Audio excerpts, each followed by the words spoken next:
Hello बच्चों, उम्मीद है आप बहुत अच्छे होंगे और जबरदस्त पढ़ाई भी कर रहे होंगे। आज मैं आपके लेके आया हूं detailed one shot dual nature का। इस वीडियो को शुरू से अंत तक ध्यान से देखिएगा, सारे टॉपिक मैं कवर करूंगा। ये वीडियो देखने के बाद आपको कुछ और देखने की जरूरत नहीं पड़ेगी, सारा काम बन जाएगा। हर टॉपिक को मैंने सरल भाषा में नोट्स बना के एक्सप्लेन किया है। बहुत कम समय में सब कुछ आप तक पहुंचने वाला है। ध्यान से एक एक टॉपिक को पकड़ते जाइए, पूरा वीडियो शुरू से अंत तक देखिए, जिससे आपको पूरा बेनिफिट हो सके। और अगर ये जो मेहनत है अरविंद सर की आपको पसंद आए तो अरविंद एकेडमी चैनल को सब्सक्राइब करना बिल्कुल मत भूलिएगा। डिस्क्रिप्शन में मैं लिंक लगा दूंगा बाकी वन शॉट्स के यानी प्लेलिस्ट का, वो भी आप देख सकते हैं। साथ में प्रीवियस ईयर क्वेश्चंस का भी लिंक लगा आपको मिलेगा। चलिए बिना देर किए हम लोग स्टार्ट कर लेते हैं डुअल नेचर, जो कि चैप्टर नंबर 11 है आपके कोर्स के हिसाब से। तो ये देखिए डुअल नेचर हो गया ऑफ रेडिएशन एंड मैटर, पूरा नाम। वन शॉट है, सारे कॉन्सेप्ट मैं कवर करूंगा, डेरिवेशन, न्यूमेरिकल सब कुछ आपको यहां मिलने वाला है। कुछ बच्चों को रहता है कि सर जो आप पढ़ा रहे हैं इसका पीडीएफ भी मिल जाए जिससे वो नोट्स बना सकें, तो कोई दिक्कत की बात नहीं बेटा। यहां देखिए आप अरविंद एकेडमी ऐप को डाउनलोड कर लीजिए, उसका लिंक डिस्क्रिप्शन में मिलेगा। ऐप डाउनलोड करने के बाद जब ओपन करेंगे तो उसको स्टोर सेक्शन में जाइएगा। यहां पर देखिए क्लास 12 फिजिक्स फ्री पीडीएफ लिखा हुआ है और इस कोर्स में आप चले जाइएगा। यहां पर मैंने लाखों का प्राइस कर दिया है जिससे गलती से कोई बच्चा परचेज ना कर ले। और इसके अंदर सारे पीडीएफ ओपन है, मतलब पीडीएफ आपको दिखेंगे, अनलॉक है वो। जैसे ही क्लिक करेंगे डाउनलोड हो जाएंगे आपके पास और आप उसका यूज अपनी पढ़ाई के लिए कर सकते हैं। ऐसा थंबनेल है, बड़ा सा मैंने दिखा दिया जैसे पहचान सके, क्लास 12 फिजिक्स फ्री पीडीएफ। तो it is very easy, Arvind academy app को डाउनलोड कीजिए, स्टोर सेक्शन में जाकर क्लास 12 फिजिक्स फ्री पीडीएफ में अपनी पढ़ाई के लिए अगर आप चाहते हैं पीडीएफ लेना तो ले सकते हैं। इसके आगे आप अरविंद एकेडमी टेलीग्राम चैनल को भी ज्वाइन कर लीजिए, मैं लिंक डिस्क्रिप्शन में दे दूंगा। यहां पर मैं सारे अपडेट्स वगैरह देता रहूंगा जिससे कि आप जो मेहनत करें वो हाईली एफिशिएंट हो या उसकी प्रोडक्टिविटी काफी बेहतर हो। तो जुड़े रहिए मेरे साथ जिससे कि सारी जानकारी आपको मिलती रहे।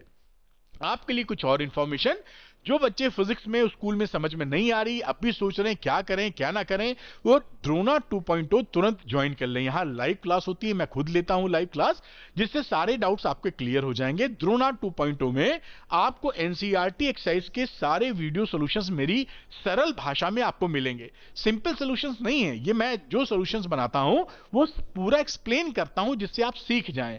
साथ में एनसीईआरटी एग्जाम्पल के भी वीडियो सॉल्यूशन मिलेंगे, पिछले 10 साल के पीवाईक्यू के सॉल्यूशन भी वीडियो सॉल्यूशंस मिलेंगे। यही नहीं, चैप्टर वाइज इंपॉर्टेंट क्वेश्चन की वर्कशीट यानी वर्कशीट मिलेगी जो फुली सॉल्व होगी।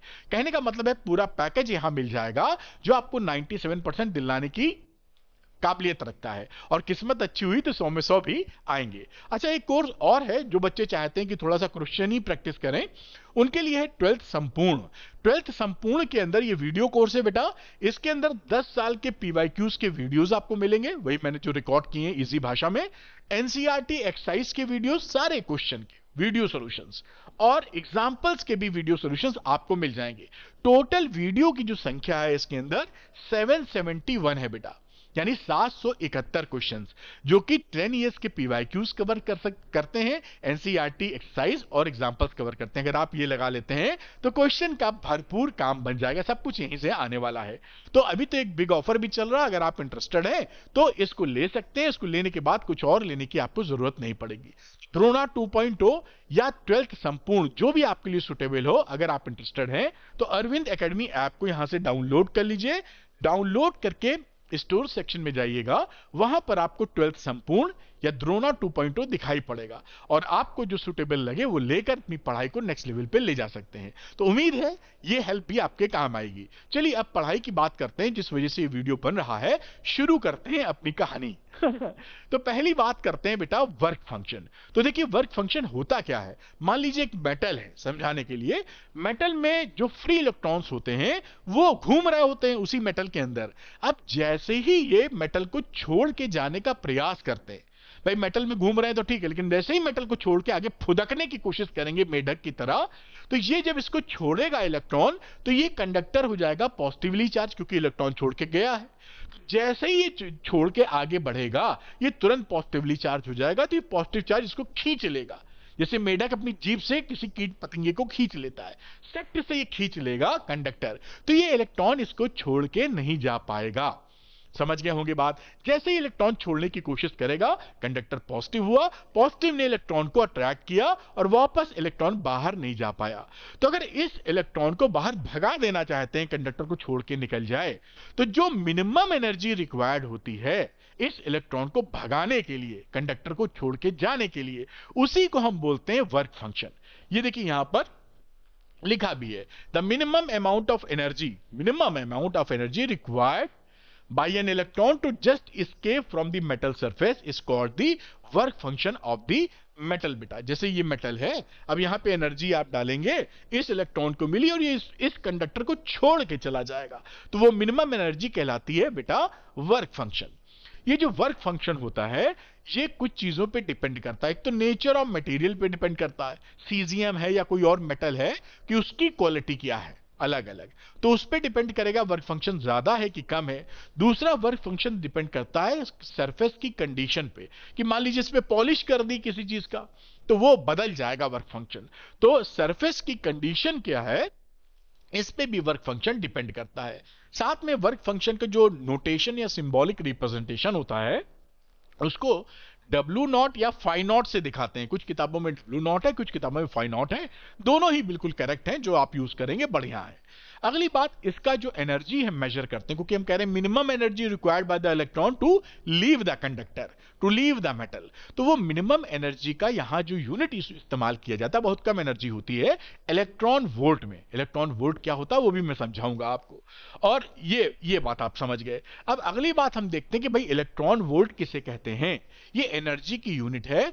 अगर एक इलेक्ट्रॉन को हम 1 वोल्ट के पोटेंशियल डिफरेंस से, ए और बी में 1 वोल्ट का पोटेंशियल डिफरेंस है, इस इलेक्ट्रॉन को एक्सेलरेट कर दें, भाई एनर्जी एक्सेलरेट, ये आगे बढ़ेगा, मान लो यहाँ पॉजिटिव चार्ज रख दें इलेक्ट्रिक फील्ड बना के, ये तेजी से आगे बढ़े, तो जितना काइनेटिक एनर्जी ये गेन कर लेता है उसको हम बोलते हैं वो एनर्जी 1 इलेक्ट्रॉन वोल्ट है। फिर से एक बार, अगर किसी इलेक्ट्रॉन को 1 वोल्ट के पोटेंशियल डिफरेंस से एक्सेलरेट कर दें, तो जितनी काइनेटिक एनर्जी इलेक्ट्रॉन एक्वायर कर लेगा उसे हम बोलेंगे 1 इलेक्ट्रॉन वोल्ट। यहां मैंने लिख भी दिया है नोट्स के तौर पे, जिससे आपको लिखने में तकलीफ ना हो। Electron volt is commonly used unit of energy in atomic and nuclear physics, ठीक है। और क्या होता है, 1 electron volt is the kinetic energy acquired या gained by an electron when it is accelerated through a potential difference of 1 volt. तो ये आप समझ गए इलेक्ट्रॉन वोल्ट भी, क्योंकि कहां यूज होगा, एनर्जी की यूनिट है, एटॉमिक एंड न्यूक्लियर फिजिक्स में इस्तेमाल होती है। और इलेक्ट्रॉन वोल्ट का जो जूल से रिलेशन होता है वो ये लिखा है, इसको याद कर लीजिएगा, 1 electron volt is equal to 1.602 into 10 की पावर -19 जूल। ये भी काफी जगह इस्तेमाल होता हुआ आपको दिखाई पड़ेगा। आगे बात करते हैं इलेक्ट्रॉन एमिशन। इलेक्ट्रॉन एमिशन का मतलब है कि भाई इलेक्ट्रॉन इस मेटल को छोड़ के निकले, एमिट करे। तो ये एमिट आप किस किस तरीके से करा सकते हैं, उनके 4 मेथड्स आपके कोर्स में है इलेक्ट्रॉन एमिशन के, कि इलेक्ट्रॉन को किसी मेटल से इजेक्ट या एमिशन कैसे कराओगे। पहला मेथड जो आपके पास आता है वो होता है थर्मियोनिक एमिशन। ये देखिए, थर्मियोनिक एमिशन का मतलब है कि आप अगर एक मेटल के सामने कोई हीटर लगा दें, फिलामेंट लगा दें जो हीट अप हो, उस हीट की वजह से इलेक्ट्रॉन एनर्जी पाए और फुदक के बाहर चला जाए, छोड़ जाए कंडक्टर को। तो इस मेथड को हम बोलते हैं थर्मियोनिक एमिशन।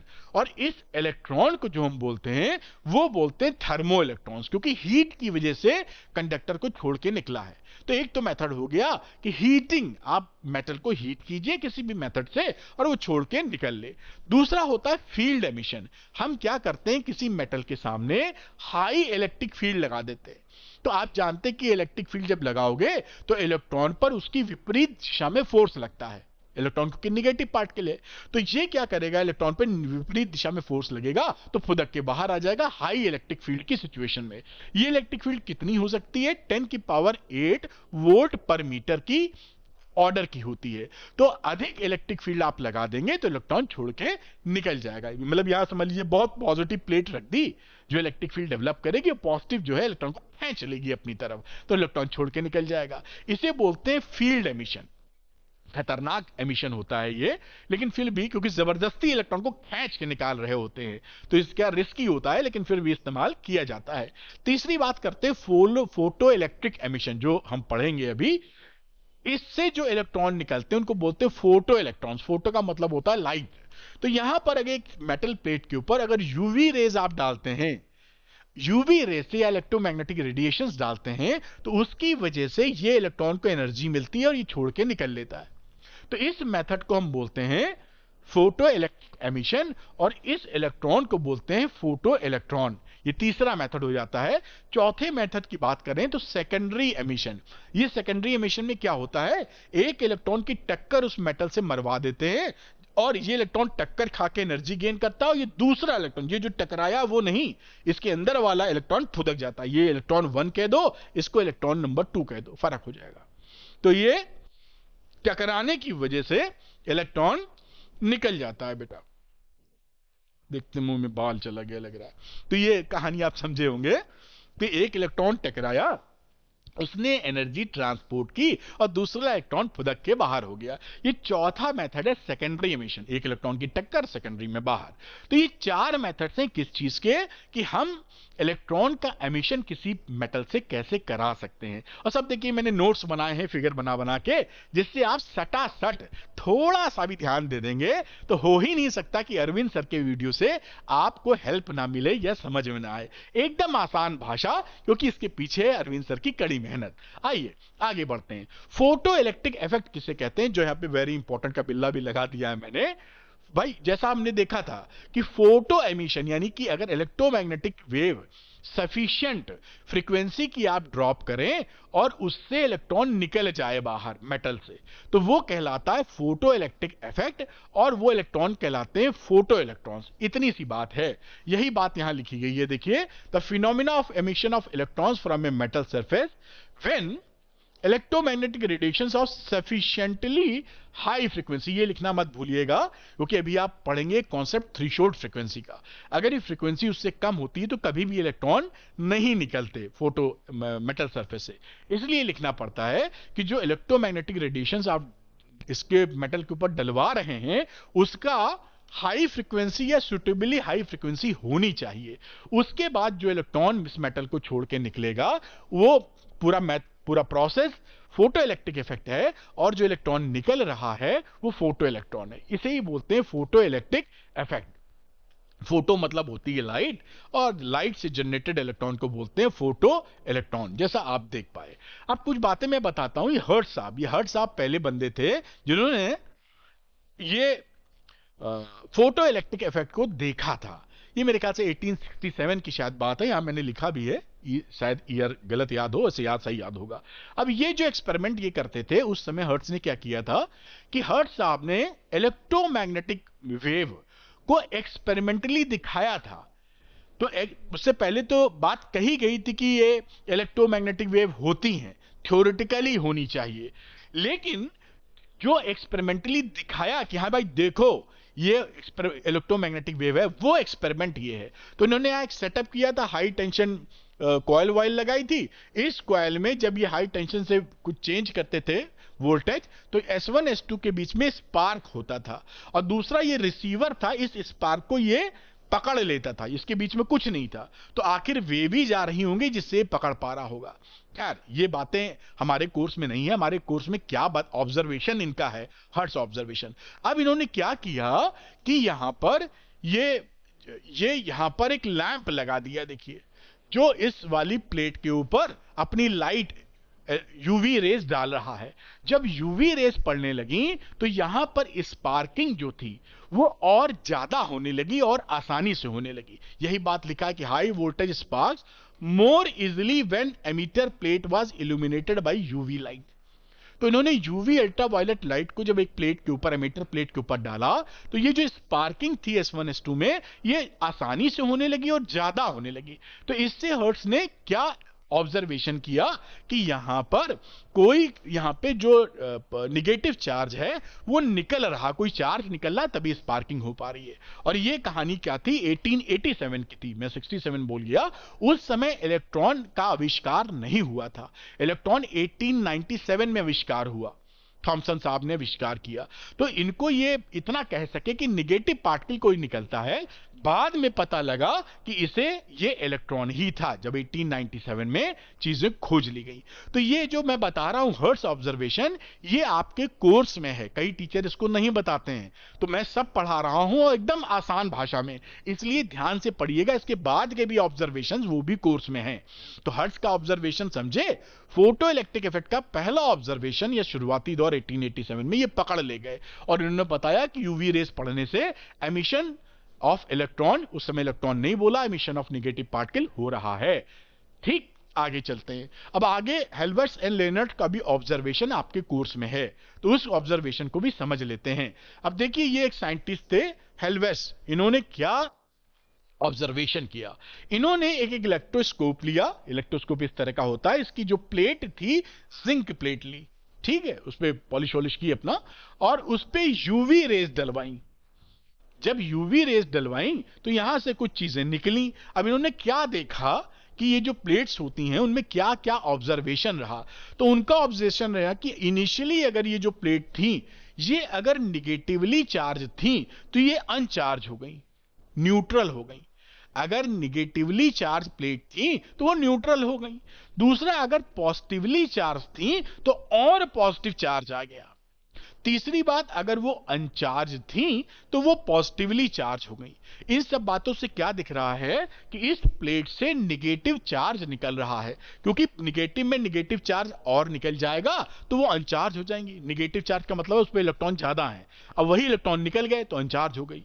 पॉजिटिव का मतलब है पॉजिटिव यानी इलेक्ट्रॉन की कमी है वहां, और इलेक्ट्रॉन निकल गए तो और निगेटिव इलेक्ट्रॉन की कमी हो गई तो और पॉजिटिव चार्ज हो गया।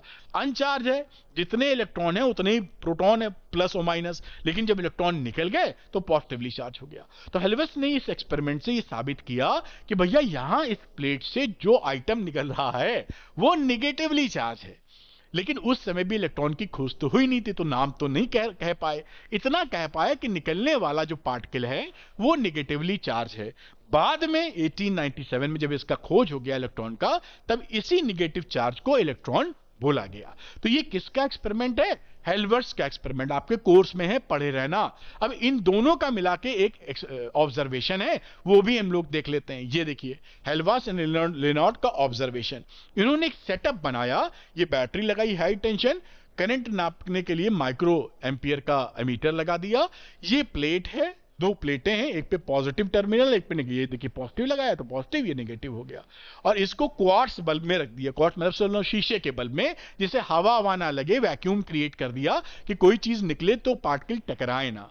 तो क्वार्ट्ज बल्ब यूज किया, सन्नाटा अंदर, वैक्यूम, और इसके ऊपर यूवी लाइट डलवाई इस प्लेट के ऊपर। तो देखिए उन्होंने ऑब्जर्वेशन में क्या किया, UV fall on emitter plate.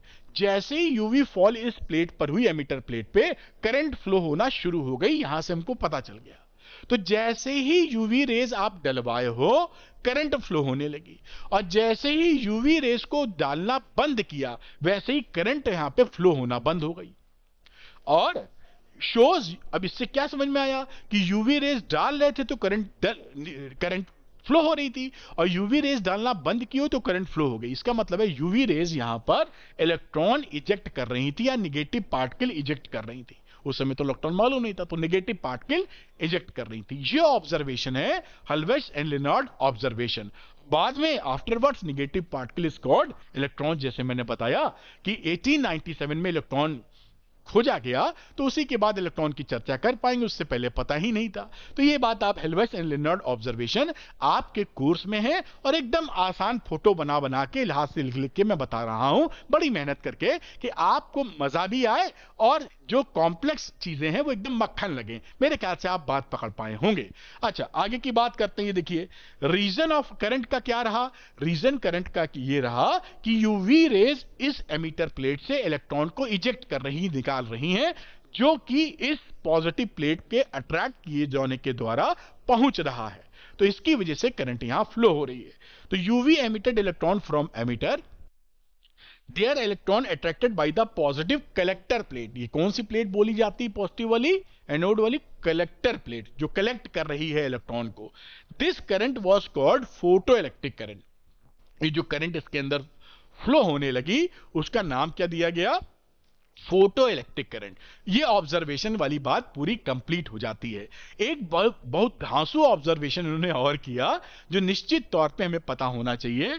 उन्होंने ये देखा कि जो हम यूवी रेज डलवा रहे हैं फोटो इलेक्ट्रॉन निकलवाने के लिए, अगर उसकी फ्रीक्वेंसी एक मिनिमम फ्रीक्वेंसी से कम होती, उस मिनिमम फ्रीक्वेंसी को बोला गया थ्रेशोल्ड फ्रीक्वेंसी। तो अगर हम यूवी रेस का बल्ब या जिस चीज से यूवी रेस डलवा रहे हैं उसकी फ्रीक्वेंसी थ्रेशोल्ड फ्रीक्वेंसी से कम हो गई, तो यहां से फोटो इलेक्ट्रॉन निकलेंगे ही नहीं, चाहे कितना भी इंटेंसिटी का यूवी रेस डलवा दें। समझ लीजिए कि यूवी बल्ब ले लिया हमने, उससे 100 वाट का डालो, चाहे 1000 वाट का डालो, चाहे 10,000 वाट का डालो, अगर थ्रेशोल्ड फ्रीक्वेंसी से कम की फ्रीक्वेंसी मतलब समझ लीजिए कलर, अगर थ्रेशोल्ड फ्रीक्वेंसी से कम की फ्रीक्वेंसी है तो यहां से इजेक्शन ऑफ फोटो इलेक्ट्रॉन्स हो ही नहीं सकता। तो ये थ्रेशोल्ड फ्रीक्वेंसी का कॉन्सेप्ट पिक्चर में आ गया जो बहुत ज्यादा इंपॉर्टेंट है।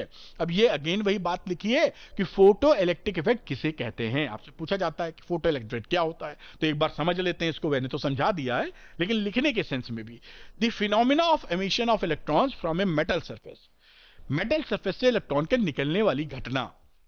When electromagnetic radiations of sufficiently high frequency are incident on it, जब इसके ऊपर यूवी रेज जो है या इलेक्ट्रोमैग्नेटिक रेडिएशन सफिशिएंट फ्रीक्वेंसी का हम डालेंगे, तब जब इलेक्ट्रॉन निकलता है उस मेटल से, तो उसको हम बोलते हैं फोटो इलेक्ट्रिक इफेक्ट, इस फिनोमिना को। और जो इलेक्ट्रॉन निकलता है उसे बोलते हैं फोटो इलेक्ट्रॉन्स। बात पकड़ में आ गई होगी कि फोटो इलेक्ट्रिक इफेक्ट किसे बोलते हैं, यह बात आप तक पहुंचनी जरूरी है। आगे चलते हैं। अब देखिए, ये आपके यहां बड़ा आजकल पूछा जाता है कि भाई एक्सपेरिमेंटल सेटअप बता दो या बना दो जो फोटो इलेक्ट्रिक इफेक्ट की स्टडी के लिए इस्तेमाल किया गया है। तो ये क्या चीज है?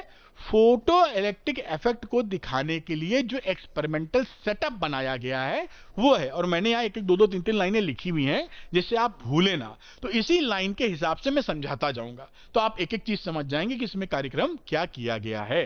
तो पहली बात लेते हैं हम लोग, ये सेटअप जो है वो consist of an evacuated glass quartz tube which encloses a photosensitive plate C and another metal plate A। ये देखिए, ये C प्लेट है, इसे बोलते हैं एमिटर प्लेट, और इसके बाजू में A है जिसे बोलते हैं कलेक्टर प्लेट, है ना। यहां पर इलेक्ट्रॉन पहुंचेंगे, कलेक्ट करेगा, तो कलेक्टर प्लेट। इसको पूरा एक विंडो यूज किया है जिसको क्वार्ट्ज विंडो कहते हैं, जो ग्लास ट्यूब से बना है और वैक्यूम है। इवैक्यूएटेड का मतलब वैक्यूम क्रिएट कर दिया है कि जब ये फोटो इलेक्ट्रॉन यहां पर निकले तो वो किसी एयर के मॉलिक्यूल से टकराए नहीं, वहां सन्नाटा हो, कोई टकराने वाली चीज ना हो। तो पहला चीज क्या हो गया, बड़ी बढ़िया से दो प्लेटें, एक एमिटर प्लेट सी और एक कलेक्टर प्लेट ए, और साथ में evacuated quartz tube, glass tube, जहां पर ये काम होगा। तो एक सेटअप का एक हिस्सा हो गया ऊपर वाला, जो आप समझ पाए।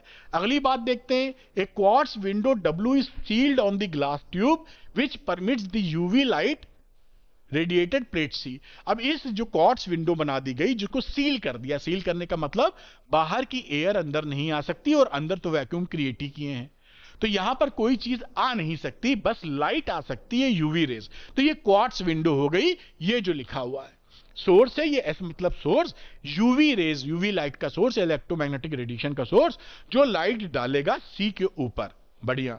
अगली बात, the electrons are emitted by the cathode C, इस सी से इलेक्ट्रॉन निकलेंगे, and collected by the plate A, ये collected by the plate A, क्योंकि प्लेट ए इलेक्ट्रॉनों को कलेक्ट करने का काम करता है, इसे वजह से आप इसको कलेक्टर प्लेट बोल देते हैं, और साथ में एनोड भी बोल सकते हैं। तो ये साहब एनोड हो गया, और ये एमिटर प्लेट हो गई, या ये कलेक्टर प्लेट हो गई। ये भी बात आपने प्लेट सी और ए को एक्सप्लेन कर दिया। अब द टू इलेक्ट्रोड्स, अब इनको हम किस तरह ज्वाइन कर रहे हैं पोटेंशियल डिवाइडर से। देखिए पोटेंशियल डिवाइडर है, यहां पढ़ लीजिएगा, मैं समझा देता हूं। इस सी को हम क्या करते हैं, इसको इस पोटेंशियल डिवाइडर के सेंटर में लगा देते हैं।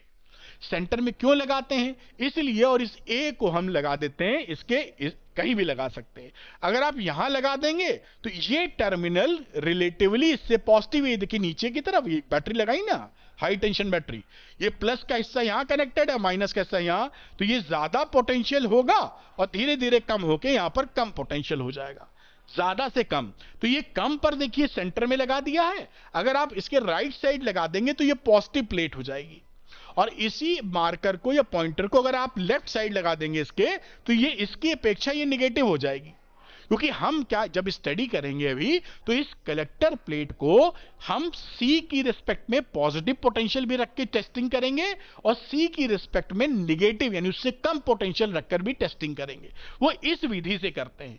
ये सेंटर में लगा है, ये C वाला, ठीक है। मान लो यहां पर आपका है समझाने के लिए 10 वोल्ट और यहां पर है 0 वोल्ट समझाने के लिए, तो ये 10 वोल्ट है, तो इस समय मान लीजिए ये 5 वोल्ट पे है, तो ये 8 वोल्ट पे है, तो रिलेटिवली पॉजिटिव पोटेंशियल है। अगर इसको हम उठा के यहां लगा देते हैं तो ये 5 है, ये 2 है, यानी इसकी रिस्पेक्ट में ये कम पोटेंशियल पे है, यानी एक बार इसकी रिस्पेक्ट में प्लस, एक बार इसकी रिस्पेक्ट में माइनस किया जा सके, इसलिए ऐसा सेटअप हम लोग करते हैं। अगली बात देखिए क्या कही गई है। अब यहां पर इसके C और A के बीच में पोटेंशियल नापने के लिए वोल्टमीटर लगा देते हैं।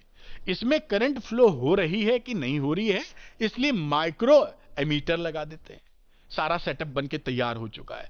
जब यूवी रेस पड़ेंगी तो यहां से इलेक्ट्रॉन निकलेंगे जो कलेक्टर प्लेट की तरफ जाएंगे और हम यूए से माइक्रो एम्पियर से हम नाप लेंगे कितनी करंट फ्लो हो रही है, और इन दोनों के बीच में जो पोटेंशियल डिवाइडर की मदद से हमने पोटेंशियल जनरेट किया है उसको हम वी से नाप लेंगे, क्योंकि वी पता होना चाहिए और साथ में हमको करंट फ्लो हो रही है कि नहीं हो रही है भी पता होना चाहिए। ये डायग्राम बनाने को भी आपके एग्जाम में बहुत आता है। तो ये जैसा मैंने बताया सेटअप है फोटो इलेक्ट्रिक इफेक्ट के एक्सपेरिमेंट का, जिसपे एक्सपेरिमेंट हम करेंगे और चीजों को समझेंगे। आइए बड़ी बेहतरीन तरीके से वो भी समझते हैं। तो ये सेटअप मैंने आपको समझा दिया है। अब हम लोग का खेल शुरू होगा और देखिए कितनी सरल भाषा में मैं आपको बताने की कोशिश करूंगा। जो फोटो इलेक्ट्रिक इफेक्ट है यानी experimental study of photo electric effect, experimental study का सेटअप हम समझा चुके हैं। यहां पर 3 खिलाड़ियों पे चर्चा हम करेंगे। कौन से खिलाड़ी? खिलाड़ी नंबर 1 इंटेंसिटी। इंटेंसिटी मतलब ये जो सोर्स है इसको ऐसे समझ लीजिए कि हमने एक यूवी रेज वाला बल्ब लगाया है। अगर हम बल्ब के वोल्टेज को बढ़ा देते हैं 100 वाट की जगह 200 वाट या 300 वाट या 500 वाट या 1000 वाट, तो हम उसकी इंटेंसिटी चेंज कर रहे हैं। जैसे आप आसानी से समझ पाए, बल्ब है, अगर कम इंटेंसिटी का है तो 100 वाट, ज्यादा का है तो 500 वाट, ऐसे समझ लेते हैं। दूसरी बात पोटेंशियल बिटवीन प्लेट्स, ये C और A के बीच में कितना पोटेंशियल है प्लस माइनस, इसकी मदद से हम करते रहेंगे पोटेंशियल डिवाइडर की। तो वो पोटेंशियल के हालचाल क्या है, इसके असर को हम बढ़ाएंगे भी और घटाएंगे भी और एक्सपेरिमेंट में देखेंगे कि उसका असर क्या होता है। तीसरी बात फ्रीक्वेंसी, हम ये जो बल्ब लगा के बैठे हैं इसकी फ्रीक्वेंसी बदलेंगे। फ्रीक्वेंसी बदलने का मतलब आप समझ लीजिए उसके कलर को चेंज करेंगे। एक बार लाल कलर का बल्ब लगाएंगे, एक बार हरे कलर का, एक बार पीले कलर का, और देखेंगे कि फ्रीक्वेंसी को बदलकर क्या कांड इसमें हो रहा है। तो 3 हीरो या 3 पैरामीटर हैं या 3 पॉइंट है जिसमें हमें चर्चा करनी है। पहला इंटेंसिटी जो कि 100 वाट या 500 वाट या 1000 वाट से समझेंगे। दूसरा इनके बीच में पोटेंशियल क्या लगा हुआ है। तीसरा कि किस कलर का लाइट है यानी फ्रीक्वेंसी क्या है। एक एक करके जब भी हम 3 की स्टडी किसी का असर जानना चाहते हैं, इन 3 में से कोई 2 चीज कांस्टेंट रखनी पड़ेगी, तभी हम तीसरे की चीजों का असर जान पाएंगे। आइए चलते हैं असर जानने की कोशिश करते हैं। पहली बात इफेक्ट ऑफ इंटेंसिटी। तो यहां पर क्या किया गया, फ्रीक्वेंसी फिक्स रखी गई, यानी कलर, अगर लाल कलर का बल्ब लिए हो तो through out the experiment Lal colour का ही बल्ब लेंगे। दूसरी बात fix accelerating potential. Accelerating potential का मतलब है इनके प्लेट की पॉजिटिव कर देते हो प्लेट ना, तो एक्सीलरेशन देता है इलेक्ट्रॉन को, इसलिए एक्सीलरेटिंग पोटेंशियल बोलते हैं। तो इन प्लेट्स के बीच का जो पोटेंशियल है C और A के बीच का, एमीटर एंड कलेक्टर प्लेट के बीच का पोटेंशियल, वो फिक्स है, उसको भी नहीं बदलेंगे। हम पोटेंशियल डिवाइडर को नहीं छेड़ेंगे, जहां जो पड़ा रहे। बस हम करेंगे क्या, यहां पर हम इंटेंसिटी को बदलेंगे। एक बार 100 वाट का बल्ब लगाएंगे, एक बार 200 का लगाएंगे, एक बार 500 का लगाएंगे, 1000 का लगाएंगे, और देखेंगे इसमें क्या कांड हो रहा है। बात पकड़ में आई? तो ये देखिए अलग से मैंने ढूंढ के सब लिख दिया है जैसे आप मजा ले पाए। अब इसका जब ग्राफ प्लॉट करते हैं आप, इंटेंसिटी को मैंने कैपिटल I से दिखाया है और फोटो इलेक्ट्रिक करंट को स्मॉल I से, क्योंकि इंटेंसिटी और करंट I से ही दिखाई जाती है, तो इसलिए स्मॉल और कैपिटल कर दिया है। तो जैसे जैसे इंटेंसिटी आप बढ़ाते हैं, 100 वाट की जगह 200 वाट का बल्ब, 500 वाट का बल्ब, 1000 वाट का बल्ब, वैसे वैसे आप देखेंगे तो फोटो इलेक्ट्रिक करंट आपकी बढ़ती जाती है। ये जो ग्राफ है ये बहुत इंपॉर्टेंट है, बहुत बार एग्जाम में पूछा गया है और बहुत ही ज्यादा सरल है। तो आप क्या देख पाए कि जैसे जैसे इंटेंसिटी ऑफ लाइट आप बढ़ा रहे हैं, बाकी दो को कांस्टेंट किए हुए हैं, जैसे जैसे इंटेंसिटी ऑफ लाइट बढ़ा रहे हैं वैसे वैसे फोटो इलेक्ट्रिक करंट बढ़ती जा रही है।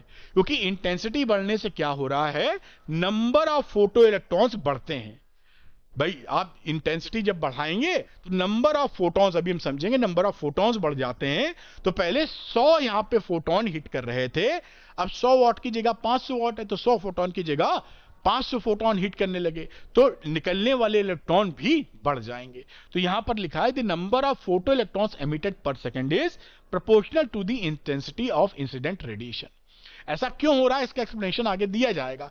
अभी ये समझ लीजिए कि जो फोटो इलेक्ट्रॉन निकल रहे थे, number of photo electron, intensity बढ़ाने पर उनकी संख्या बढ़ जाती है, जिसका असर पड़ता है सीधे करंट पर। जितने फोटो इलेक्ट्रॉन ज्यादा निकलेंगे उतने ही उसकी करंट हो जाएगी पर यूनिट टाइम में। तो ये बात आप समझ पाए पहली घटना कि इंटेंसिटी ऑफ लाइट का क्या फर्क पड़ेगा, फोटो इलेक्ट्रिक करंट बढ़ जाएगी, आई बढ़ाने पर स्मॉल आई या फोटो इलेक्ट्रिक करंट बढ़ गई।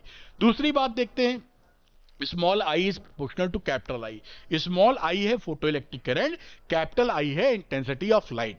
अगली चर्चा की तरफ चलते हैं। देखिए इफेक्ट ऑफ पॉजिटिव आपको अच्छा समझ में आए इसलिए मैंने अलग से तोड़ दिया है इसको। ये जो कलेक्टर प्लेट है, अगर इसका पॉजिटिव, जब पॉजिटिव आप पोटेंशियल देते हो ना, पॉजिटिव का मतलब इसकी रिस्पेक्ट में ज्यादा पोटेंशियल, ये अगर 5 वोल्ट पे है तो ये 20 वोल्ट पे है। ऐसा नहीं समझना कि पॉजिटिव मतलब पॉजिटिव, इससे ज्यादा पोटेंशियल, ये 20, अगर ये 100 पर है तो ये 200 पर है, ठीक है।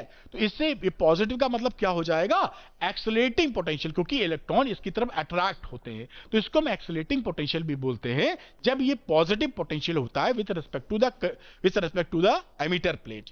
तो positive potential on photo electrons, समझ में आई बात। अब क्या है, फिक्स्ड फ्रीक्वेंसी, लाल कलर का बल्ब है तो लाल ही कलर का रखा, इंटेंसिटी फिक्स्ड, 100 वॉट का बल्ब है तो 100 वॉट ही लिख रहा, तो 100 वॉट का लाल कलर का बल्ब लेके फिक्स कर दिया कि हम नई सोर्स को चेंज करेंगे। हम जो चेंज कर रहे हैं इस प्लेट के पोटेंशियल को बदल रहे हैं।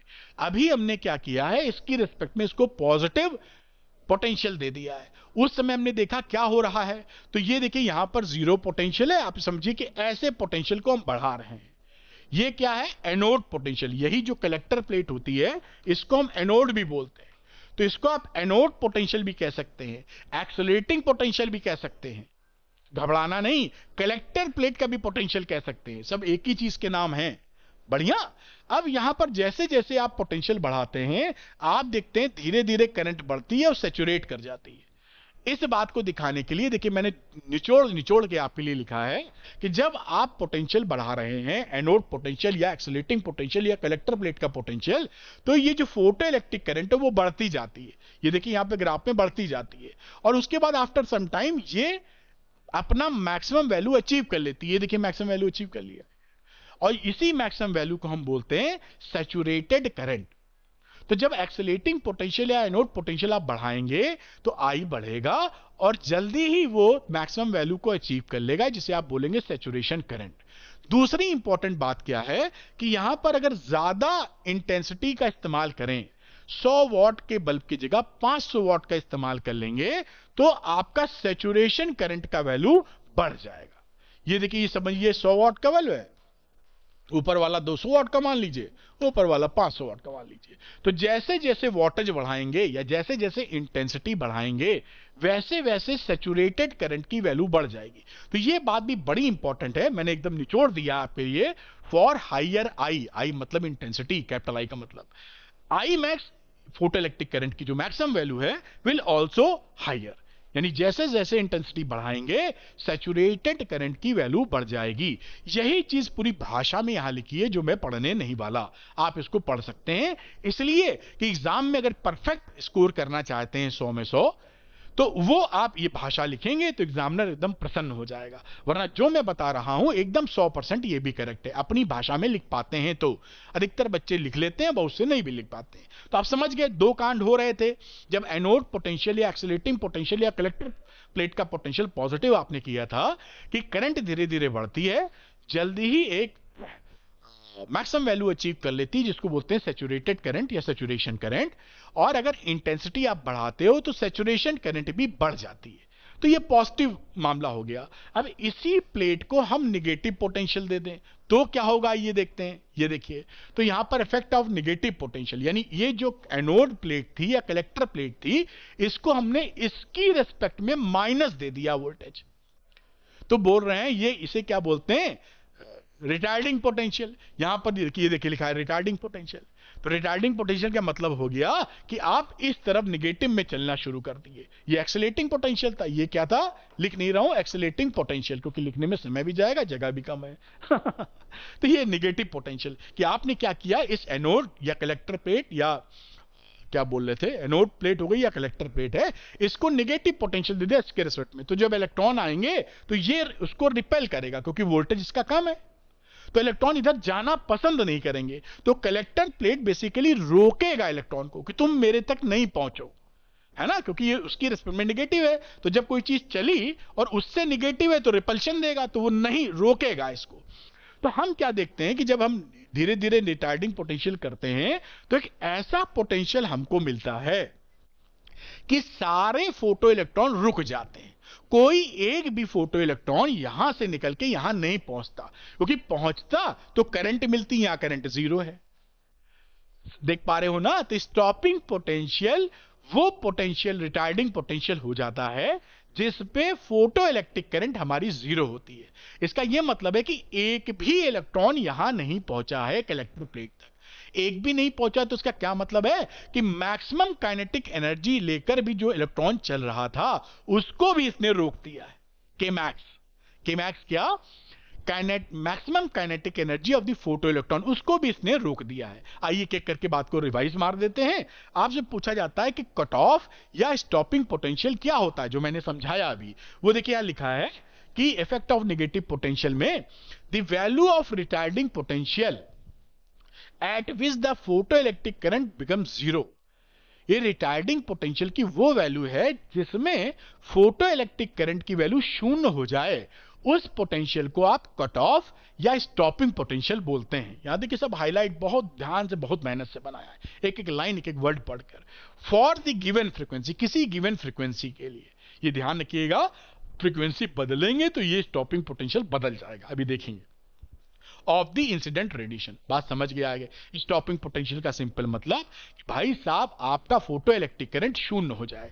दूसरी, for a given frequency the stopping potential is independent of the intensity. Graph से देखिए, यहां पर तीन तरह की इंटेंसिटीज ली गई, लेकिन जब रिटार्डिंग पोटेंशियल आपने लगाया तो तीनों के तीनों इसी -V0 पर रुक गए, यानी तीनों का स्टॉपिंग पोटेंशियल एक ही आया। इससे क्या साबित हुआ कि ये इंटेंसिटी पर स्टॉपिंग पोटेंशियल डिपेंड नहीं करता, इंटेंसिटी कुछ हो, स्टॉपिंग पोटेंशियल एक ही आएगा। यही बात लिखिए, for a given frequency the stopping potential is independent of its intensity. और तीसरी बात, does in turn implies that, यानी फिर इससे क्या चीज पता चल रही है कि maximum kinetic energy of the photo electrons, हमने कहा ना जो मैक्सिमम काइनेटिक एनर्जी लेके चल रहे हैं, वो maximum kinetic energy of the जो फोटो इलेक्ट्रॉन्स है वो इंटेंसिटी पर डिपेंड नहीं करते। तो maximum kinetic energy of the photo electrons is independent of the intensity of the incident radiation. यानी के मैक्स जो है वो आपका इंटेंसिटी पे डिपेंड नहीं कर रहा है, सिंबॉलिक रिप्रेजेंटेशन ये, जैसे आपको याद रखने में आसानी हो। आपने देखा कि V0 यानी स्टॉपिंग पोटेंशियल इंडिपेंडेंट है इंटेंसिटी ऑफ लाइट से, ठीक। दूसरा के मैक्स इंडिपेंडेंट है इंटेंसिटी से। तो ये दो प्रमुख बात, एक पहली बात क्या थी कि स्टॉपिंग पोटेंशियल कहते कैसे हैं, और बाकी दो कंक्लूजन ये निकले, या ऑब्जर्वेशन बोल दीजिए एक्सपेरिमेंट का। तो ये भी हम समझ पाए कि भैया इस कलेक्टर प्लेट का रिटार्डिंग यानी नेगेटिव पोटेंशियल या एक्सीलरेटिंग पोटेंशियल करने पर क्या हमें चीजें मिली हैं। बढ़िया, आगे चलते हैं। अब यहां पर के मैक्स की वैल्यू कितने के बराबर होती है, जो मैक्सिमम काइनेटिक एनर्जी लेके निकल रहा था इलेक्ट्रॉन, उसको आपने स्टॉपिंग पोटेंशियल लगा के रोका है। तो स्टॉपिंग पोटेंशियल अगर V0 है तो उसका एनर्जी कितना होता है, E into V0, Q is equal to EV। तो यहां ये W is equal to QV, तो QV का मतलब E इंटू V0। ये क्या है, एनर्जी, स्टॉपिंग पोटेंशियल जो लगाए हो उससे कितनी एनर्जी मिली, EV0। और मैक्सिमम फोटो इलेक्ट्रॉन की एनर्जी को रोक पाए, तो ये दोनों बराबर होंगे, half m v max square is equal to e v nought. अगर ये ज्यादा होता तो भिड़ जाता कलेक्टर प्लेट से, अगर इससे कम की बात नहीं, क्योंकि इसको घटा घटा के हमने बैलेंस किया है। तो ये तीन ऑब्जर्वेशंस आपके जहन में, दिमाग में रहने चाहिए। आगे चलते हैं बेटा, ये इंपॉर्टेंट बात हो गई। अब अगली चीज देखते हैं। अब अगली चीज में क्या है, इफेक्ट ऑफ फ्रीक्वेंसी। तीन खिलाड़ी थे ना, एक तो इंटेंसिटी का बदलाव पहली बार देखा, दूसरा जो पोटेंशियल एनोड प्लेट का है या कलेक्टर प्लेट का, उसको प्लस या माइनस करके देखा, अब तीसरा हम फ्रीक्वेंसी को बदल के देखेंगे। तो यहां पर हमने क्या किया, इफेक्ट ऑफ फ्रीक्वेंसी। तो क्या हम देखते हैं कि अगर एक मिनिमम फ्रीक्वेंसी से कम की फ्रीक्वेंसी आप डलवा दें तो उसके लिए स्टॉपिंग पोटेंशियल कुछ होता ही नहीं या जीरो होता है। कहने का मतलब है कि अगर थ्रेशोल्ड फ्रीक्वेंसी से कम की फ्रीक्वेंसी का लाइट इंसिडेंट किया गया है फोटो मेटल के ऊपर, तो वहां से कोई इलेक्ट्रॉन इजेक्शन नहीं करेगा या एमिशन ऑफ इलेक्ट्रॉन नहीं होगा, यही बात लिखी है। तो the minimum value of the frequency of incident radiation below which the photoelectric emission stops altogether is called threshold frequency। तो threshold frequency वो मिनिमम फ्रीक्वेंसी है जो सोर्स की होनी ही चाहिए, उससे कम का सोर्स अगर आप ले लिए हो तो वो कोई इलेक्ट्रॉन का मिशन नहीं करा पाएगा। इस बात को दिमाग में रखना जरूरी है। अब यहां पर हम क्या करते हैं, हम स्टॉपिंग पोटेंशियल जो स्टडी कर रहे थे वहां हमने फ्रीक्वेंसी बदल बदल के देखा। ये न्यू3 क्या है, सबसे बड़ी फ्रीक्वेंसी। अगर हम बड़ी फ्रीक्वेंसी करते हैं तो स्टॉपिंग पोटेंशियल की वैल्यू बड़ी आती है। इसका मतलब फ्रीक्वेंसी रोकने में ज्यादा एनर्जी लगी, इसका मतलब है जो इलेक्ट्रॉन निकल रहा था उसकी मैक्सिमम काइनेटिक एनर्जी ज्यादा हो गई। अगर हम फ्रीक्वेंसी को उससे कम कर देते हैं तो हमारा पोटेंशियल भी कम हो जाए, स्टॉपिंग पोटेंशियल कम हो जाता है, और कम कर देते हैं तो और कम हो जाता है। यही बात दिख रहा है कि न्यू3 ज्यादा तो स्टॉपिंग पोटेंशियल ज्यादा, न्यू2 कम तो स्टॉपिंग पोटेंशियल कम, और न्यू1 कम तो स्टॉपिंग पोटेंशियल और कम। इसका सीधा मतलब क्या है कि जो के मैक्स है, क्योंकि स्टॉपिंग पोटेंशियल क्या दिखाता है, रोकने में जो एनर्जी लगाई गई, तो रोकने में एनर्जी तो उतनी ही लगेगी जितनी होगी इसके पास। तो अगर न्यू बढ़ाने पर ज्यादा स्टॉपिंग पोटेंशियल लगा रहे हो तो इसका मतलब ये इलेक्ट्रॉन भाई साहब जो एनर्जी ले रहे हैं ज्यादा, न्यू पर ज्यादा, फ्रीक्वेंसी पर ज्यादा ले रहे हैं। तो के मैक्स डिपेंड कर गई फ्रीक्वेंसी के ऊपर। तो ये बात यहां पर आपको दिखाई पड़ जाती है कि this implies that greater the frequency of the source, greater the frequency of the incident radiation या source, greater is the maximum kinetic energy of the photoelectrons। यानी फ्रीक्वेंसी बढ़ाने पर फोटो इलेक्ट्रॉन्स की मैक्सिमम के या काइनेटिक एनर्जी आपकी बढ़ जाएगी। तो K max depends on new. Frequency पे आपका के मैक्स यानी फोटो इलेक्ट्रॉन्स का जो काइनेटिक एनर्जी है वो डिपेंड कर जाता है। तो न्यू बढ़ाने पर के मैक्स बढ़ रहा है, यह भी इस एक्सपेरिमेंट से सिद्ध हुआ, आप ये देख पाए। अब देखिए इसके बाद कुछ और भी बात है, जैसे पूरी बात कंप्लीट कर ली जाए। अब अगला ग्राफ खींचा जा रहा है, ध्यान से देखिएगा, इफेक्ट ऑफ फ्रीक्वेंसी। फ्रीक्वेंसी को ही का ही इफेक्ट देख रहे हैं, लेकिन दो मेटल्स के बीच में ग्राफ खींच दिया हमने, मेटल ए और मेटल बी। भाई दो जो एनोड जो एमिटर वाली प्लेट है, एक बार मेटल ए की लगाई और दोबारा मेटल बी की लगाई। हमने कहा इन दोनों के लिए जरा ग्राफ खींच लेते हैं, इंसिडेंट फ्रीक्वेंसी और स्टॉपिंग पोटेंशियल के बीच में। तो ये देखिए plot graph between nu and v nought. Nu का मतलब इंसिडेंट फ्रीक्वेंसी, वी नॉट का मतलब stopping potential for different metals. अब डिफरेंट मेटल के लिए जब खींचा तो ग्राफ ने कुछ शानदार बातें रिवील की, उस पर नजर मारते हैं। तो हमने क्या क्या चीजें समझी, graph reveals the following facts. पहला फैक्ट क्या आया कि the stopping potential increases linearly with the frequency. यहां पर देखिए क्या है, जैसे इस ग्राफ की बात करो, जैसे जैसे फ्रीक्वेंसी आप बढ़ाओगे आप देख रहे हो कि स्टॉपिंग पोटेंशियल भी, इधर फ्रीक्वेंसी बढ़ा रहे हो तो स्टॉपिंग पोटेंशियल भी बढ़ रहा है लीनियरली।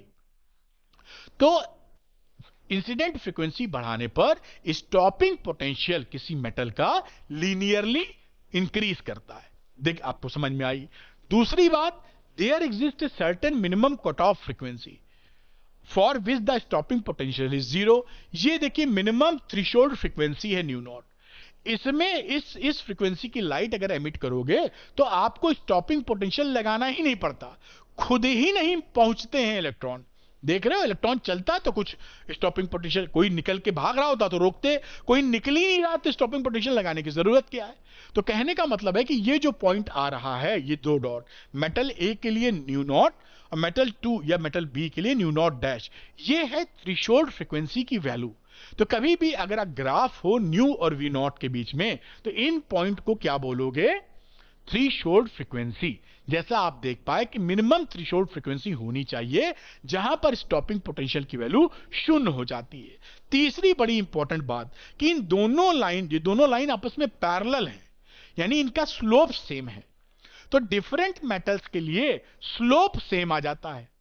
स्लोप सेम आने का मतलब क्या है, बट लेकिन दोनों की थ्रेशोल्ड फ्रीक्वेंसी डिफरेंट है।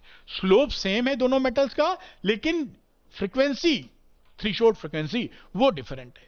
ये 3 पॉइंट आप ध्यान रखिएगा कि दो मेटल्स के लिए जब आप ग्राफ खींचते हो तो पैरेलल लाइंस आती हैं, यानी दोनों का स्लोप सेम होता है। आप न्यू जब बढ़ाते हो तो स्टॉपिंग पोटेंशियल लीनियरली बढ़ता है। और दूसरी बात, मिनिमम थ्रेशोल्ड फ्रीक्वेंसी या थ्रेशोल्ड फ्रीक्वेंसी होती है जिससे कम पर आपका कोई भी एमिशन ऑफ इलेक्ट्रॉन नहीं होगा। हम इफेक्ट ऑफ फ्रीक्वेंसी देख रहे थे दो डिफरेंट मेटल्स के लिए। उम्मीद है बात पकड़ पाए होंगे। अब जो हमने पढ़ा है, आगे बढ़ने से पहले थोड़ा मैं समरी कर दूं, जिससे हम जो आगे बातें करें वो फट फट दिमाग में घुस जाए। तो यहां पर आते हैं डुअल नेचर एक्सपेरिमेंट सेटअप। जो हमने कांड किया एक्सपेरिमेंट में, उसको एक बार रिवाइज मार रहे हैं फटाफट। तो इफेक्ट, 3 चीजों की इफेक्ट देखना था, तो इफेक्ट ऑफ इंटेंसिटी हम देख रहे हैं। इसमें क्या था, fixed frequency, fixed potential, intensity not fixed. जिसका असर देखना होता है, बाकी 2 चीजों को कांस्टेंट करेंगे तभी तो असर देख पाओगे। 2 बदलेगी तो क्या मालूम किसकी वजह से बदल रही है।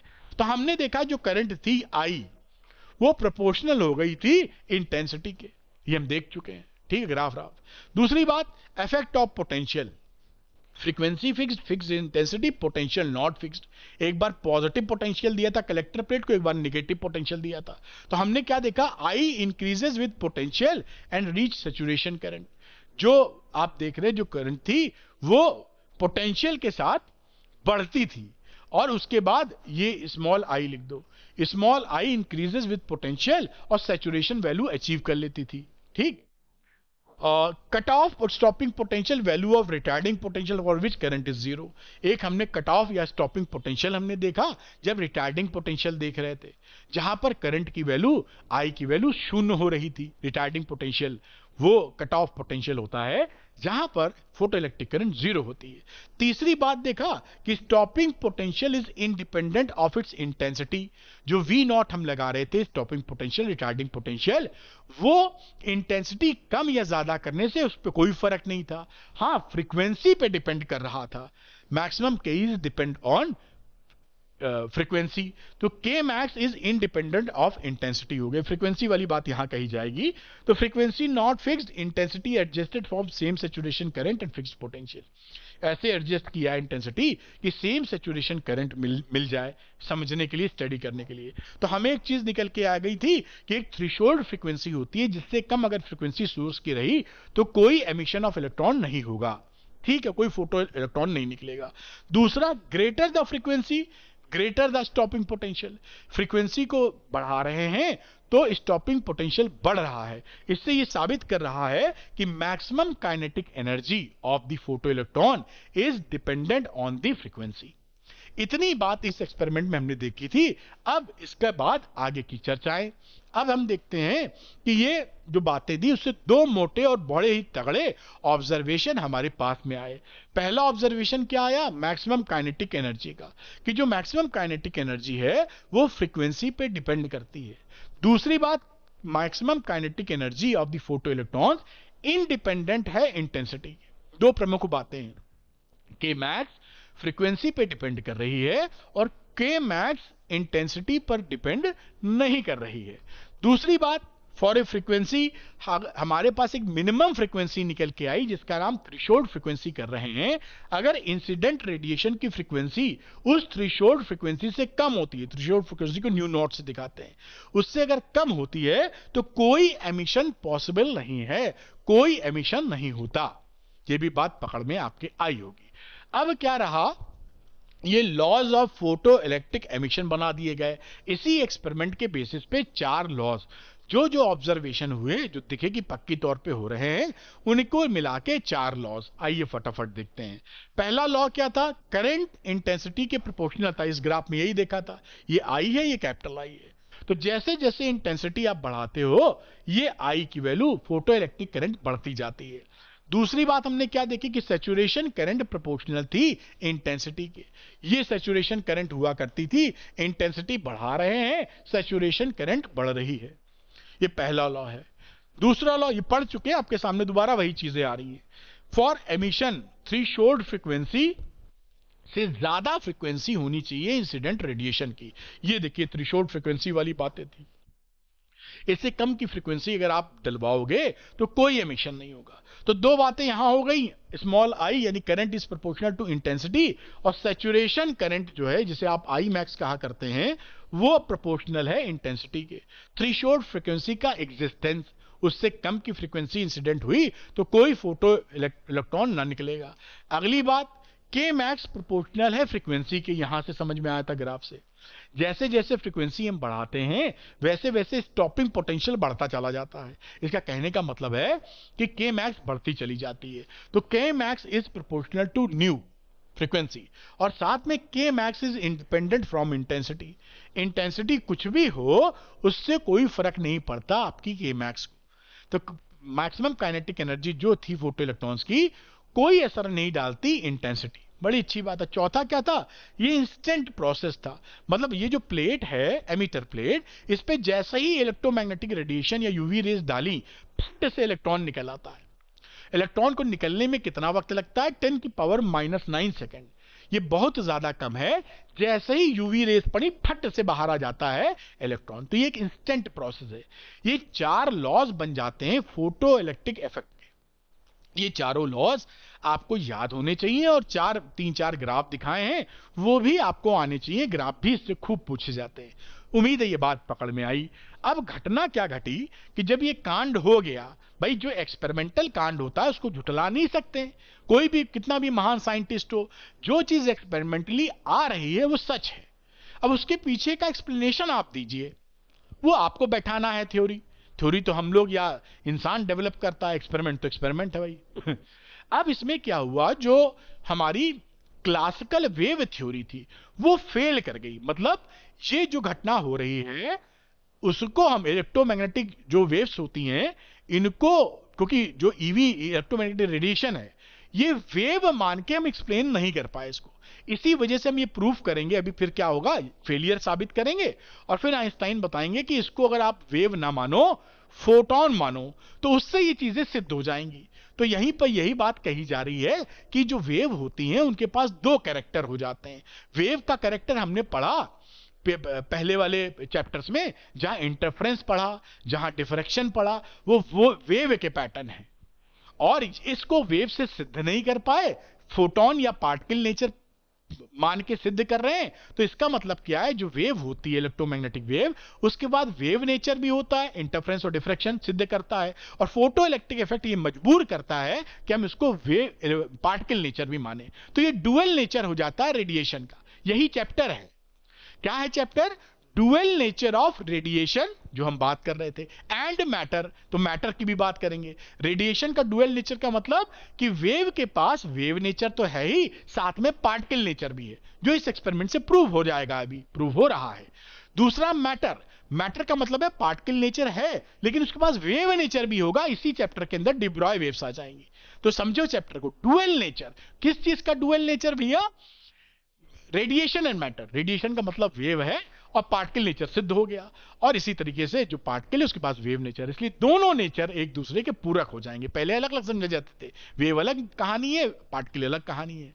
ठीक, कितना मजेदार है ये। आइए देखते हैं कि जो वेव थ्योरी थी वो इस एक्सपेरिमेंटल आउटकम को बताने में कामयाब क्यों नहीं रही, या असफल क्यों हो गई, या फेल क्यों कर गई। 3 पैरामीटर पे फेल हुई। ये पूछा जाता है आपके एग्जामिनेशन में, कौन से पैरामीटर्स हैं जिसपे एक्सप्लेनेशन वेव थ्योरी नहीं कर पाती। मैं एक को बढ़िया तरीके से समझाऊंगा फोटो बना बना के। तो पहली चीज ही इंडिपेंडेंस ऑफ के मैक्स ऑन इंटेंसिटी, कि भैया जो काइनेटिक एनर्जी है फोटो इलेक्ट्रॉन्स की, वो इंटेंसिटी पर डिपेंड क्यों नहीं करती। दूसरी बात, एग्जिस्टेंस ऑफ थ्रेशोल्ड फ्रीक्वेंसी क्यों है। तीसरी बात, इंस्टेंटेनियस नेचर क्यों है? ये तीनों बातें जो वेव थ्योरी है वो साबित नहीं कर पाई। कैसे साबित नहीं कर पाई, आइए वो देखते हैं, इसके अंदर गोता लगाते हैं, है ना, किताब में लिखा तो लेट्स डाइव इन, तो हम लोग लेट्स गोता मारो तो चलिए मारा गोता। तो पहली पानी में गोता मारने पर पहला मुद्दा ये निकला कि भैया जो इंडिपेंडेंस ऑफ के मैक्स है वो इंटेंसिटी पर डिपेंड नहीं करता, यानी काइनेटिक एनर्जी या maximum kinetic energy of photo electron intensity पर क्यों नहीं डिपेंड करती, मतलब वेव को एक्सप्लेन करना है क्यों नहीं, और वेव फेल कर जा रही है, कैसे फेल कर जा रही है? इन वेव थ्योरी के अंदर जो इंटेंसिटी होती है वो एम्पलीट्यूड के स्क्वायर के प्रोपोर्शनल होती है। अगर एम्पलीट्यूड को बढ़ा देंगे तो इंटेंसिटी उसके स्क्वायर वाले फॉर्मेट में बढ़ जाएगा। अब क्या हुआ, अगर हम इंटेंसिटी बढ़ा रहे हैं तो इसका मतलब है कि हम उस वेव का एम्पलीट्यूड बढ़ा रहे हैं। भाई इंटेंसिटी बढ़ाने का मतलब है ना, तो इंटेंसिटी बढ़ाया तो एम्पलीट्यूड बढ़ाया। एम्पलीट्यूड बढ़ाने का मतलब क्या है? इलेक्ट्रोमैग्नेटिक रेडिएशन में चैप्टर नंबर 8 में पढ़े हो इलेक्ट्रोमैग्नेटिक वेव्स, उसके अंदर इलेक्ट्रिक फील्ड और मैग्नेटिक फील्ड जो वेक्टर्स होते हैं उनका एम्पलीट्यूड ई नॉट और बी नॉट बढ़ जाएगा। इंटेंसिटी बढ़ाने पे एम्पलीट्यूड बढ़ा, यानी ई नॉट और बी नॉट इलेक्ट्रोमैग्नेटिक वेव का बढ़ गया। अगर वो बढ़ गया तो उसकी हायर एनर्जी डेंसिटी हो गई। हायर एनर्जी डेंसिटी का मतलब पर यूनिट वॉल्यूम जितनी एनर्जी थी अब वो ज्यादा हो गई। पर यूनिट वॉल्यूम जितनी एनर्जी होती है उसी को बोलते हैं एनर्जी डेंसिटी। तो पर यूनिट वॉल्यूम एनर्जी ज्यादा हो गई। अगर per unit volume energy density ज्यादा हो गई तो इतने पे अगर आप देखें, अगर आपने आई बढ़ाया है एनर्जी डेंसिटी बढ़ गई। देखिए high I, high amplitude of E and B मतलब हाई एनर्जी डेंसिटी, यानी इतने पर अब पहले की अपेक्षा ज्यादा एनर्जी की रेडिएशन वेव पड़ रही है। तो यहां से ज्यादा एनर्जी का इलेक्ट्रॉन निकलना चाहिए। भाई ज्यादा एनर्जी डाले हो तो ज्यादा एनर्जी लेके निकले, लेकिन ऐसा हो ही नहीं रहा एक्सपेरिमेंट में। आप समझ रहे हैं ना? तो hence higher I should liberate energy with higher kinetic energy, जो कि हो नहीं रहा है। But in the experiment this is not happening.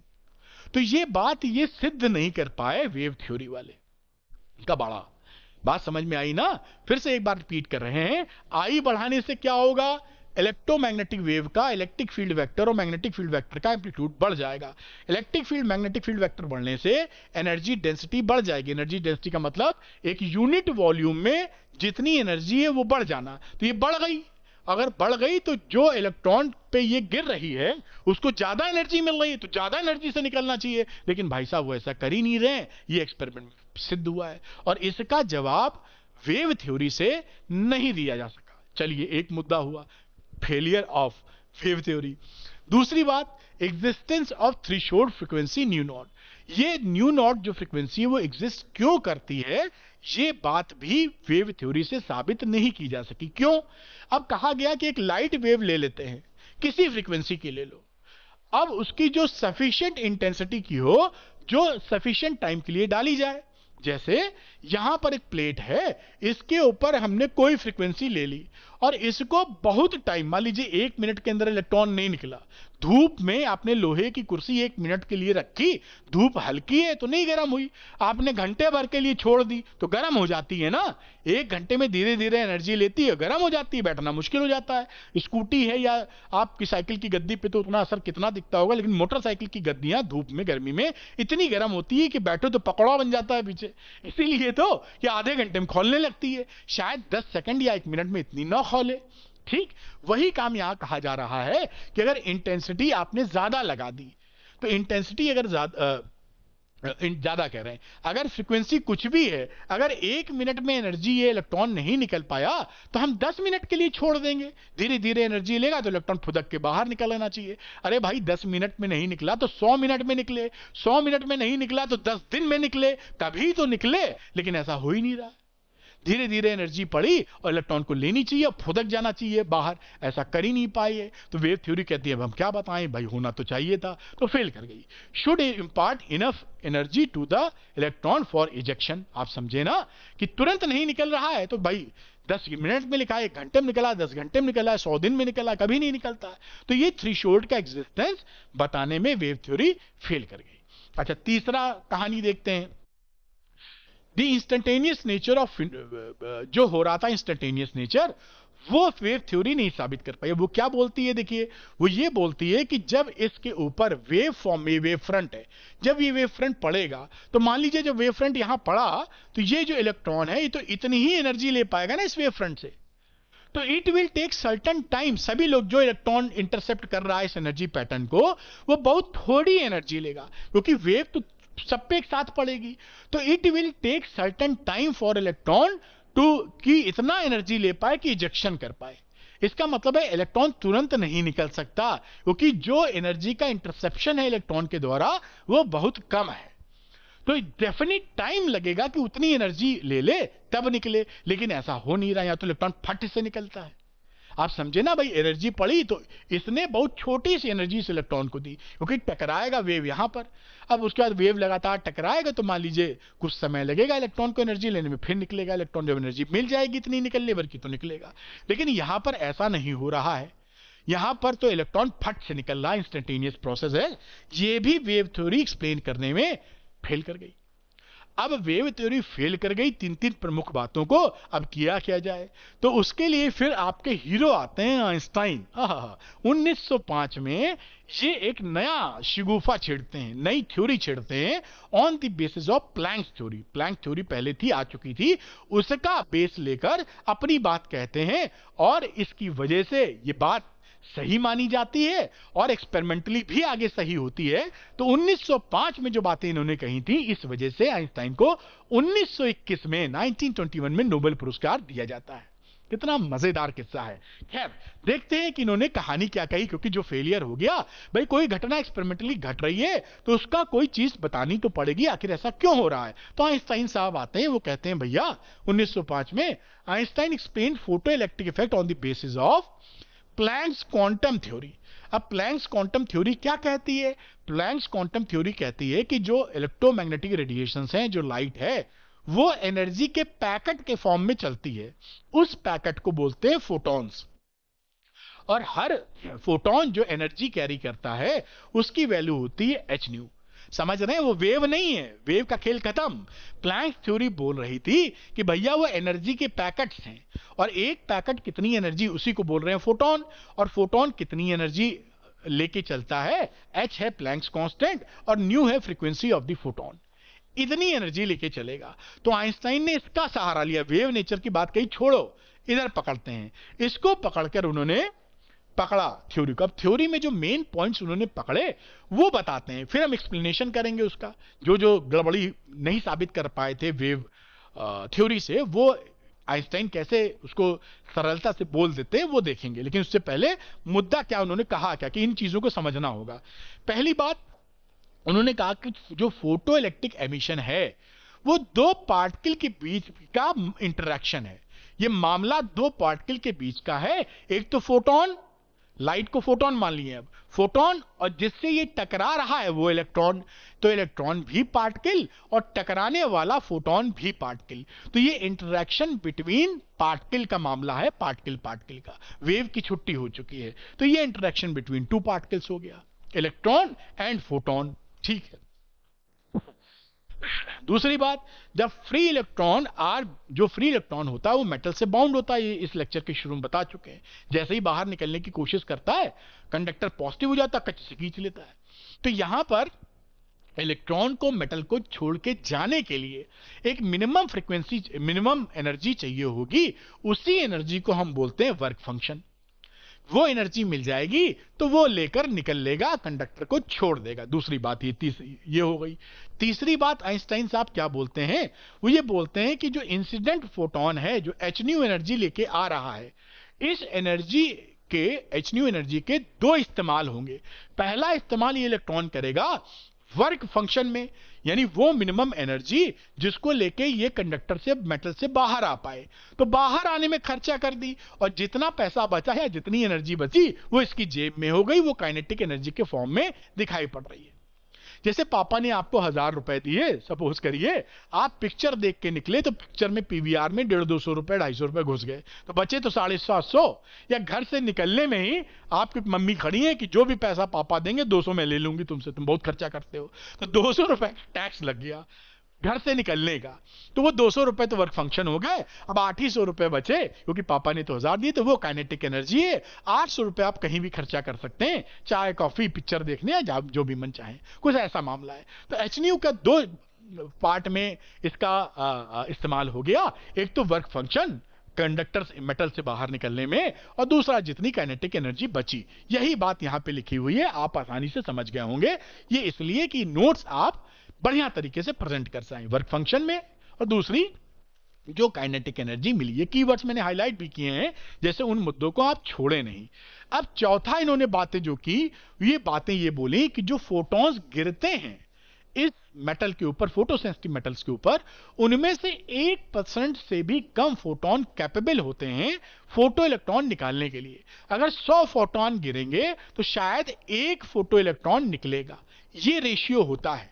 बहुत कम फोटॉन्स इस लायक होते हैं कि वर्क फंक्शन से ज्यादा एनर्जी ट्रांसफर कर सकें। तो ये बात भी समझ गए होंगे। अब कंजर्वेशन ऑफ एनर्जी की बात की जाए तो हमने जो एनर्जी, इंसिडेंट एनर्जी जो झोंकी थी फोटोन की, वो एचन्यू थी। जो दो जगह इसका इस्तेमाल हुआ, एक तो वर्क फंक्शन, मम्मी ने टैक्स लिया और जितना बचा वो के मैक्स काइनेटिक एनर्जी, जो आपके जेब में पैसे रह गए। तो इसका जो जगह इस्तेमाल हुआ। अब हम जानते हैं जो के मैक्स होता है वो हाफ mv मैक्स के स्क्वायर होगा। के मैक्स है क्या? फोटो इलेक्ट्रॉन्स का मैक्सिमम काइनेटिक एनर्जी। तो हाफ mv स्क्वायर, और v मैक्सिमम होगा तभी तो काइनेटिक एनर्जी मैक्सिमम होगी। और यही वैल्यू, ये देखिए हमने ये यहां इसकी जगह ये पुट कर दो, तो half mv max square hν minus w not. तो ये आपकी इक्वेशन बन जाती है। भी देखिएगा, आगे दिखाते हैं। और दूसरी, if the incident photon is of threshold frequency, अगर जो फोटोन इसके ऊपर गिर रहा है उसकी फ्रीक्वेंसी थ्रेशोल्ड फ्रीक्वेंसी के बराबर है, तो जो फोटो इलेक्ट्रॉन निकलेगा वो जीरो काइनेटिक एनर्जी बस निकलेगा, बाहर नहीं निकल पाएगा। सतह के ऊपर आ गया, उसके पास कुछ है नहीं। मतलब अगर पापा ने 200 ही रुपए दिए और मम्मी ने 200 का टैक्स लगा दिया घर से निकलने का, तो बाहर निकले तो जेब खाली है। 200 दिए तो 200 खर्चा हो गए, तो कोई काइनेटिक एनर्जी है नहीं। तो वैसी स्थिति में अगर आपको जो इंसिडेंट फोटोन की काइनेटिक एनर्जी, जो इंसिडेंट फोटोन की अगर थ्रेशोल्ड फ्रीक्वेंसी के बराबर है, तो एच न्यू नॉट के बराबर ही उसका फंक्शन हो जाएगा। तो यहां एच न्यू, ये वर्क फंक्शन की जगह एच न्यू नॉट रख दीजिए आप। ये वर्क फंक्शन की जगह क्या हो गया? इंसिडेंट फोटोन का अगर फ्रीक्वेंसी थ्रेशोल्ड फ्रीक्वेंसी है तो क्या काइनेटिक एनर्जी शून्य होगी, जो W नॉट के बराबर। तो ये इक्वेशन, यही इक्वेशन क्या बन जाएगी?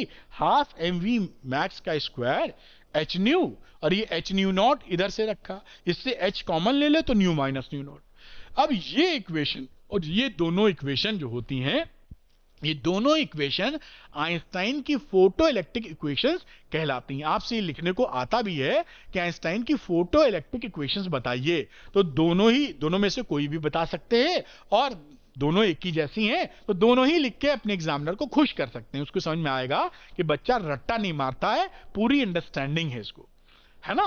तो उसको एक एक्स्ट्रा बोनस। हाँ, मैं जब पेपर देता था तो जो सब्जेक्ट मेरे स्ट्रांग थे, मतलब मैथ और फिजिक्स, केमिस्ट्री में डब्बा गोल था, तो उस सिचुएशन में क्या होता था कि मैं सवाल का जवाब देकर एक बोनस उसको आइटम देता था, क्योंकि पढ़ा रहता था। तो वो बोनस आइटम से कहीं मेरी गलती भी होती थी तो भी ज्यादा नंबर मिलते थे औरों से, है ना। तो ये आप समझ सकते हैं। खैर एनीवे, बात जो मुद्दे की वो मैंने बताई, आपको टिप्स भी दे दिए एक। तो ये दोनों ही आइंस्टाइन की फोटो इलेक्ट्रिक इक्वेशंस हैं, दोनों ही लिख सकते हैं, दोनों में से एक लिख सकते हैं, दोनों ही लिख दीजिए। ये तो समझ पाए कि अगर लिखने को आए फोटो इलेक्ट्रिक इक्वेशन आइंस्टाइन की बताइए तो ये बता दीजिएगा। ये बात है। अब ये जो इन्होंने बताई, अपनी 4 रामायण बताई कि हम इस तरीके से ये बातें मानकर हम ये जो गड़बड़ियां, जो चीज हम प्रूफ नहीं कर पा रहे हैं रिजल्ट को, एक्सपेरिमेंटल रिजल्ट को, वो हम अब बताएंगे। तो आइंस्टाइन ने एक्सप्लेनेशन शुरू किया, Einstein explanation of photo electric effect.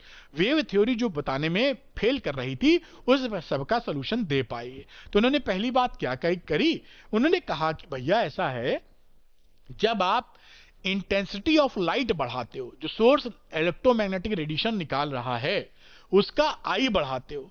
तो आई बढ़ाने से क्या होता है, नंबर ऑफ फोटोन बढ़ते हैं, क्योंकि एक फोटोन के पास एच न्यू है।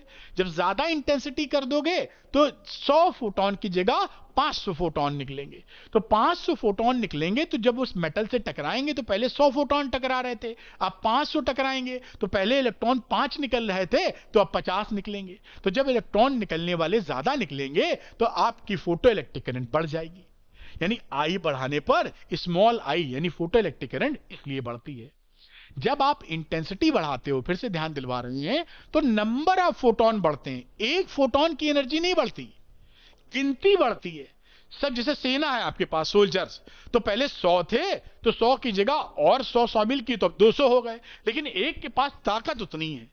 आपने उनको टॉनिक नहीं दिया कि किसी की 100 पावर थी तो 150 हो जाए, वो नहीं किया, संख्या बढ़ा दी है।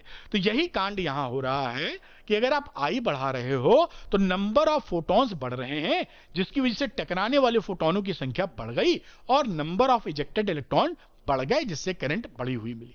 ये बात क्लियर हो गई कि भैया आई बढ़ाने पर small I photo electric current क्यों बढ़ी हुई मिलती है। दूसरी बात, एक्सप्लेनेशन ऑफ थ्रेशोल्ड फ्रीक्वेंसी।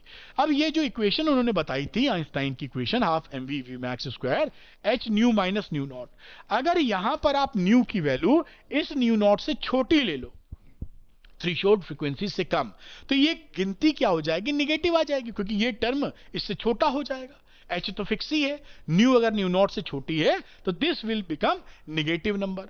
तो काइनेटिक एनर्जी निगेटिव आ जाए, और काइनेटिक एनर्जी निगेटिव आने का मतलब है मीनिंगलेस बात। काइनेटिक एनर्जी कभी भी निगेटिव नहीं होती, जीरो हो सकती है। Half m v square, mass negative नहीं होता और v का स्क्वायर है, इसलिए ये निगेटिव नंबर नहीं होगा। तो हमेशा आपको जैसा पता है, नहीं पता तो अभी बता रहा हूं, कि काइनेटिक एनर्जी मिनिमम जीरो हो सकती है, निगेटिव कभी नहीं हो सकती। अगर ये निगेटिव हो गई तो हम जो चीज कह रहे हैं वो फालतू की बात है, उसमें कोई सेंस नहीं है। तो यही बात इन्होंने साबित की कि थ्रेशोल्ड फ्रीक्वेंसी की कहानी क्यों है, क्योंकि न्यू की वैल्यू थ्रेशोल्ड से कम डालते ही काइनेटिक एनर्जी निगेटिव आ रही है, जिसकी वजह से मामला मीनिंगलेस हो जाता है। इसलिए एग्जिस्टेंस ऑफ थ्रेशोल्ड फ्रीक्वेंसी है। आगे देखते हैं तीसरा कहानी, एक्सप्लेनेशन ऑफ काइनेटिक एनर्जी, कि भाई काइनेटिक एनर्जी फ्रीक्वेंसी पर कैसे डिपेंड करता है। क्या आप जैसे जैसे फ्रीक्वेंसी बढ़ाते हो वैसे वैसे फोटो इलेक्ट्रॉन्स की काइनेटिक एनर्जी बढ़ जाती है। तो ये इक्वेशन जो है आइंस्टाइन की फोटो इलेक्ट्रिक इक्वेशन थी, ये देखिए छपी हुई है। अब यहां पर H कॉमन ले लीजिए तो H nu minus nu not. अब यहां अगर आप न्यू बढ़ाओगे तो ये टर्म बढ़ जाएगा। भाई ये क्या है, काइनेटिक एनर्जी, तो न्यू ये क्या हो गया, न्यू के प्रोपोर्शनल। भाई न्यू को अगर बढ़ाओगे तो ये तो फिक्स नंबर है न्यू नॉट, ये 10 है ये 5 है, तो 10 की जगह 100 कर दो तो 100 माइनस 5, 200 माइनस 5। तो न्यू बढ़ाने पर ये टर्म बढ़ रहा है, यानी काइनेटिक एनर्जी बढ़ रही है। तो काइनेटिक एनर्जी न्यू पर डिपेंडेंट है, तो K max is dependent on new. तो ये जो मामला था कि काइनेटिक एनर्जी फ्रीक्वेंसी पे डिपेंड करती है, वो एक्सप्लेन हो गया। अब अगला मुद्दा है कि काइनेटिक एनर्जी इंटेंसिटी पर डिपेंड नहीं करती। तो उन्होंने कहा कि भैया जब आप इंटेंसिटी बढ़ाते हो तब तो आप नंबर ऑफ फोटोन बढ़ा रहे हो ना, एक फोटोन जो टकरा रहा है उसकी एनर्जी नहीं बढ़ा रहे हो। 50 इलेक्ट्रॉन की जगह 500 इलेक्ट्रॉन अब टकराने लगे, तो निकलने वाले इलेक्ट्रॉनों की संख्या बढ़ जाएगी, लेकिन जो इलेक्ट्रॉन निकल रहा है उसकी एनर्जी नहीं बढ़ेगी, क्योंकि उसकी एनर्जी तब बढ़ती जब टकराने वाला आइटम ज्यादा एनर्जी देता, जो कि दे नहीं रहा है। तो इंटेंसिटी के केस में आपका नंबर ऑफ फोटॉन्स बढ़ रहा है, पर फोटोन एनर्जी नहीं बढ़ रही, इसलिए काइनेटिक एनर्जी इंटेंसिटी पर डिपेंड नहीं करती। यह भी बात उन्होंने यहां पर बड़े ही बढ़िया तरीके से बता दी। अब अगली बात आती है कि ये इंस्टेंटेनियस इंस्टेंट प्रोसेस था या टाइम लैग बहुत कम था वो। तो इन्होंने कहा ये भैया जो इंटरेक्शन है ये दो पार्टिकल की टक्कर है और दोनों इलास्टिक कोलिजन है। तो जैसे एक साइकिल दूसरे साइकिल में या एक स्कूटी दूसरे स्कूटी में, एक कार या एक साइकिल की भिड़ंत होती है तो फट से हो जाती है। ऐसा थोड़ी होता कि भिड़ंत हुई और 1 मिनट बाद कहें कि अवसर हुआ है चोट लगने का, ना, भड़ से हो जाता जो होना है। तो जब टक्कर होगी पार्टिकल पार्टिकल की, फड़ से कांड हो जाएगा। तो इलेक्ट्रॉन यहां फोटोन पड़ा, इलेक्ट्रॉन बाहर निकला। तो उन्होंने कहा इस वजह से ये पार्टिकल पार्टिकल का इंटरेक्शन है, इस वजह कोलिजन है, इसलिए यहां पर टाइम लैग नहीं होता। तो देखिए कितने बढ़िया तरीके से उन्होंने सारी बातें एक्सप्लेन कर दी और ये एक्सप्लेनेशन बन गया। अब यहां कुछ और बातें ग्राफ से जो निकालने की एक्सप्लेनेशन हो गया फोटो इलेक्ट्रिक इफेक्ट का। अब कुछ ग्राफ हम देखते हैं जहां से हम, जैसा लिखा है कि इस ग्राफ से हम प्लैंक्स कांस्टेंट जो कि h होता है उसको निकालेंगे और वर्क फंक्शन की गणना करेंगे ग्राफ से। वर्क फंक्शन मतलब W नॉट या फाई नॉट और प्लैंक्स कांस्टेंट मतलब h। ये देखिए ग्राफ खींचा है जो frequency of incident radiation new के बीच है और ये स्टॉपिंग पोटेंशियल V नॉट के बीच है। वो दो मेटल्स के लिए खींचा था वही ग्राफ है, यहाँ एक मेटल दिखाई गई है। अब यहां पर देखिए क्या है, we know that K max Einstein की इक्वेशन से K max equal to h nu minus W naught, ये आइंस्टाइन की फोटो इलेक्ट्रिक इक्वेशन है। अब यहां पर अगर वी नॉट हमारा स्टॉपिंग पोटेंशियल है तो हम के मैक्स को ई वी नॉट लिख सकते हैं।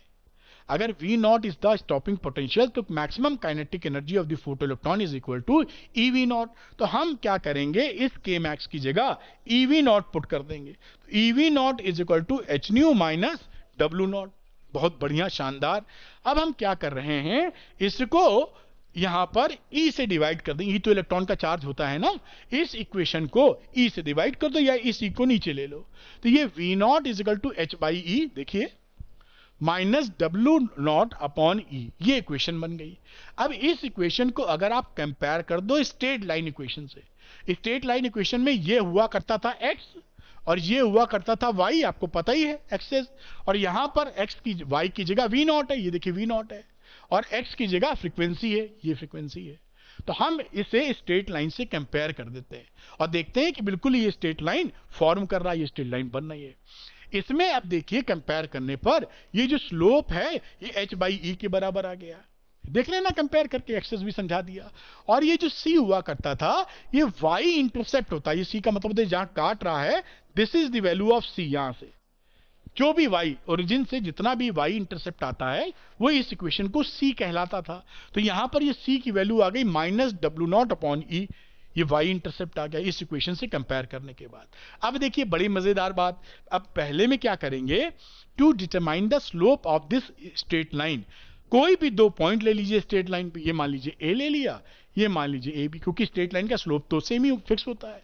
अब यहां पर m बराबर टेन थीटा, स्लोप को यही बोलते हो टेन थीटा के बराबर, तो ये टेन थीटा हो गया, ये थीटा दोनों सेम है ना, ये perpendicular upon base, AC upon BC बराबर h अपॉन ई, ये h अपॉन ई।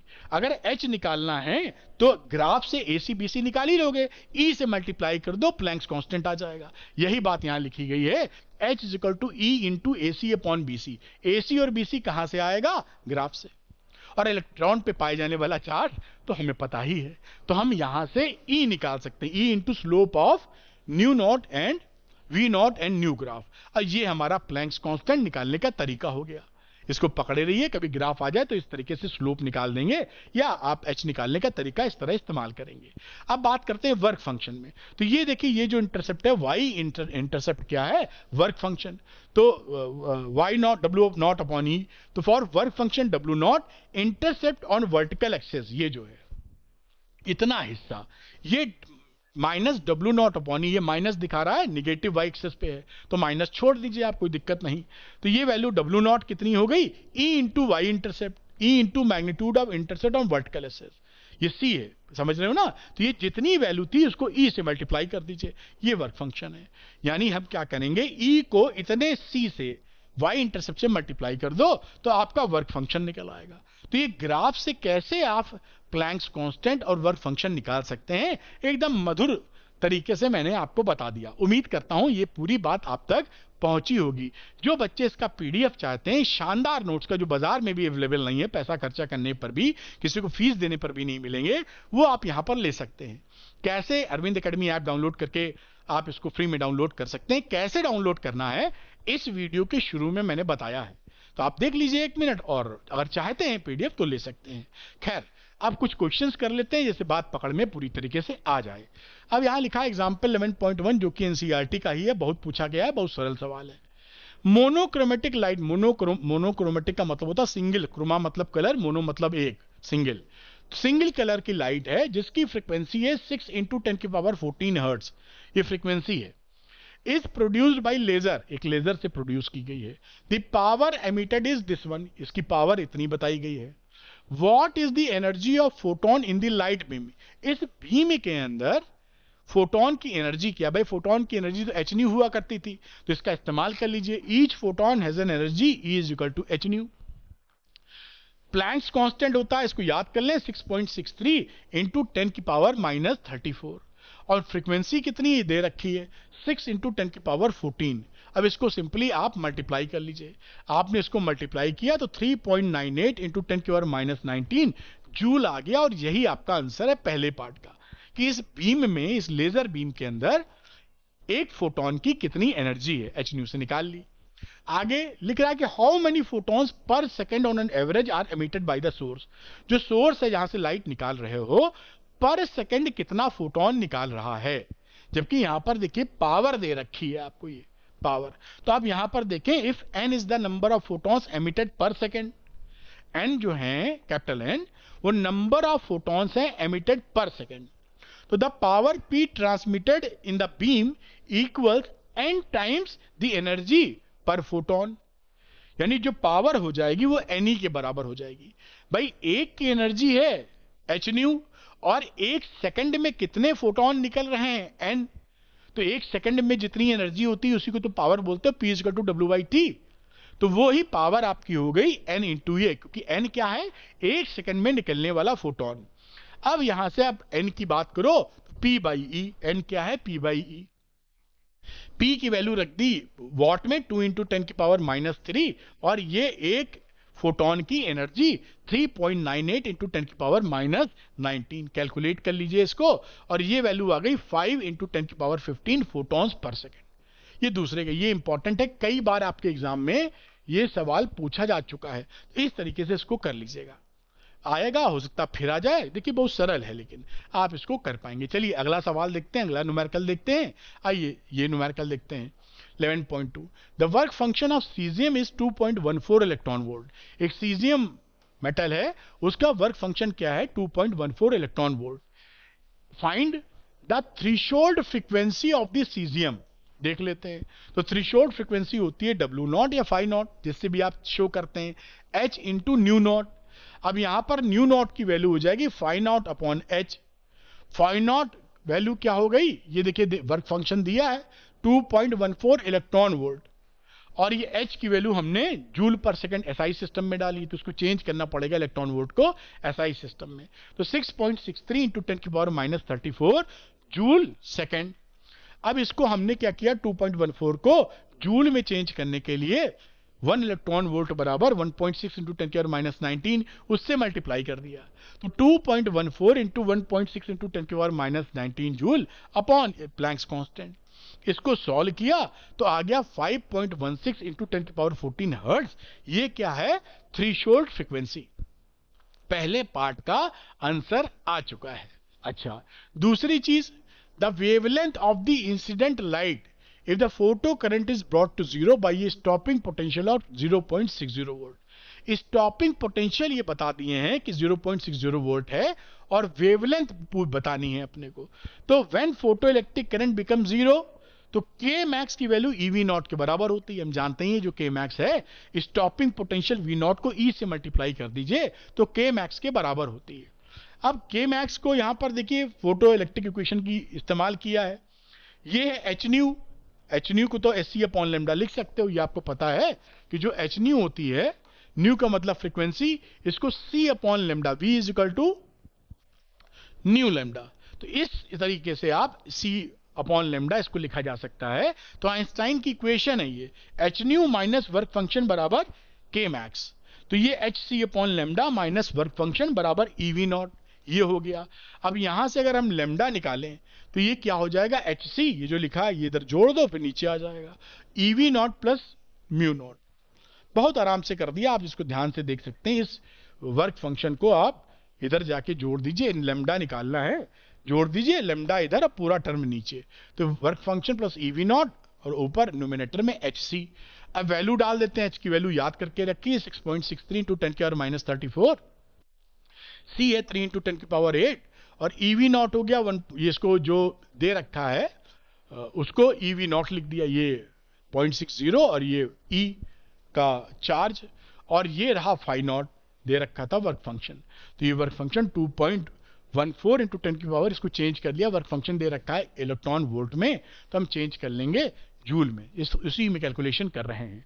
और ये वैल्यू देखिए, इसको सॉल्व कर लीजिए, फर्दर सॉल्व करेंगे, फर्दर सॉल्यूशंस हैं जो आप कैलकुलेशन कर सकते हैं, और इसका आंसर आ जाएगा 453.7 × 10⁻⁹ मीटर, या नैनोमीटर में लिखेंगे तो करीब करीब 454 नैनोमीटर। ये वेवलेंथ पूछी थी, वो आपने यहां पर निकाल दी है। तो ये क्वेश्चन भी इंपॉर्टेंट है जो आप बड़े प्यार से इसको कर सकते हैं, उम्मीद करते हैं सीख पाए होंगे आप। अच्छा, एक क्वेश्चन और करते हैं, क्योंकि इस तरह का क्वेश्चन भी बहुत पूछा जाने लगा है आपके एग्जाम में, तो क्यों छोड़ा जाए। In the study of photo electric effect, the graph between the stopping potential V and the frequency new, ये देखिए स्टॉपिंग पोटेंशियल जो चलता है V0 और फ्रीक्वेंसी न्यू के बीच में ग्राफ खींचा है दो मेटल्स के लिए, for metals P and Q, एक P है और एक Q है, बात समझ में आती है। अच्छा, which one of the two metals has a higher threshold frequency, higher threshold frequency कहां से देखते थे, अगर ग्राफ V0 और न्यू के बीच में है तो ये पॉइंट हमको बताते हैं थ्रेशोल्ड फ्रीक्वेंसी। तो आपको दिख रहा है कि जो Q वाला है वो 6 × 10⁻14 हर्ट्ज के बराबर थ्रेशोल्ड फ्रीक्वेंसी रखे P से ज्यादा, तो यही बात लिख देंगे, Q has higher threshold frequency, क्योंकि यहां से आपको इस पॉइंट से पकड़ना है। तो ये पॉइंट ये देखिए आगे है इससे, तो ये इसकी हो गई 6 × 10⁻14 हर्ट्ज, ये 6 और 10⁻14 हर्ट्ज।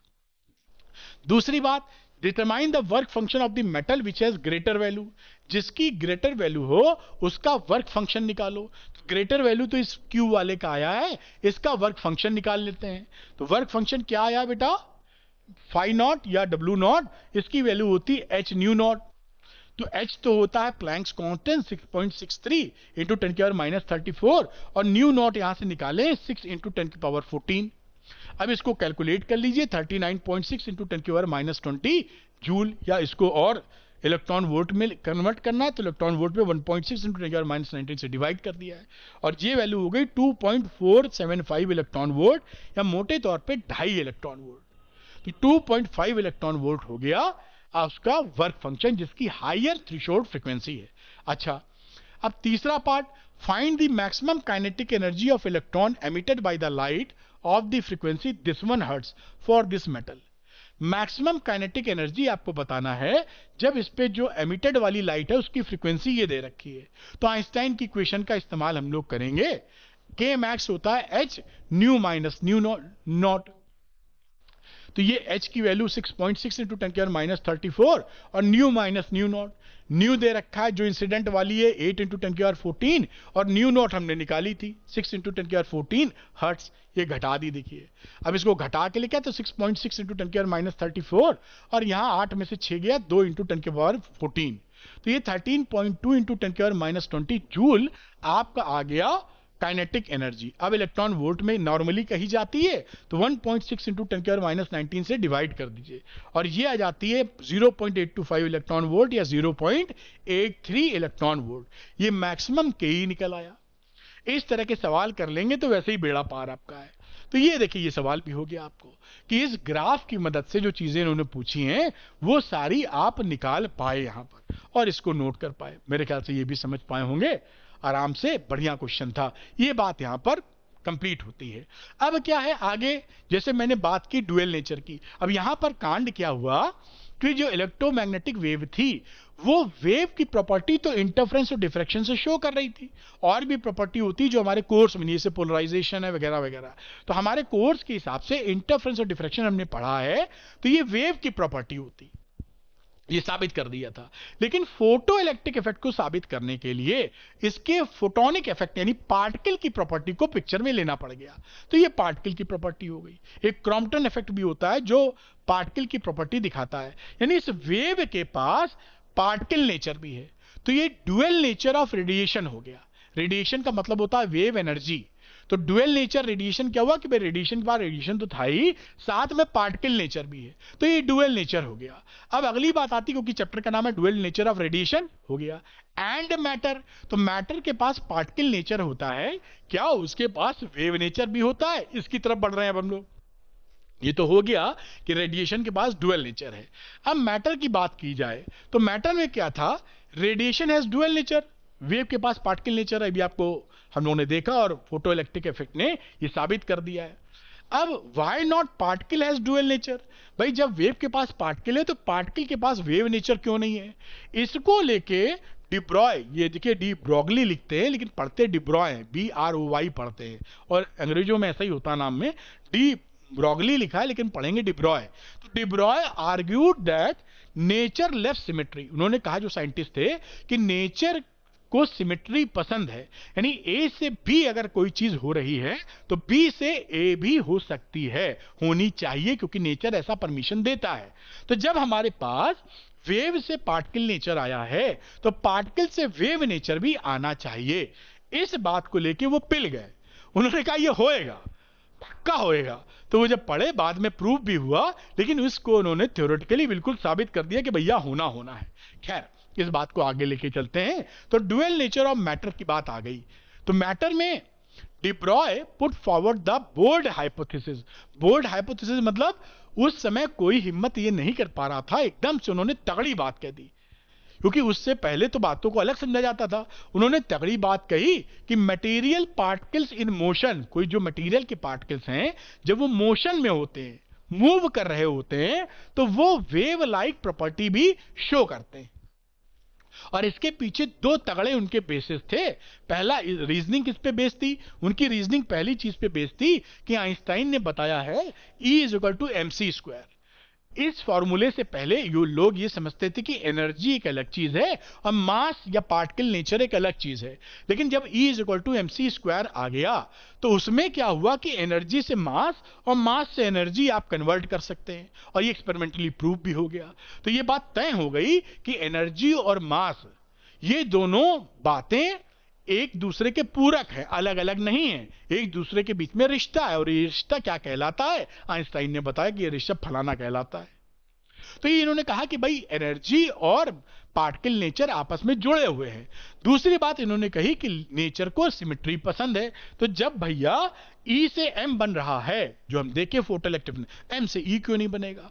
ये इन दोनों बेसिस पे इनकी तगड़ी रीजनिंग हुई और ये खूंटा गाड़ के बैठ गए कि हम ये होएगा ही होएगा, यानी कि अगर पार्टिकल मोशन में है तो वेव लाइक प्रॉपर्टी वो शो करेगा। अब इस बात को थोड़ा देखते हैं कि अगर वेव लाइक प्रॉपर्टी शो करेगा तो उसकी वेवलेंथ कितनी होगी, ये भी डी ब्रॉय बता गए। आइए देख लेते हैं। तो उन्होंने बोला कि considering photon as an electromagnetic wave. अब ये कंसीडर कर रहे हैं कि जो इलेक्ट्रोमैग्नेटिक वेव है वो फोटोन के नेचर की है। फोटोन की फ्रीक्वेंसी होती है न्यू। तो एनर्जी ऑफ द फोटोन क्या हो गया बेटा?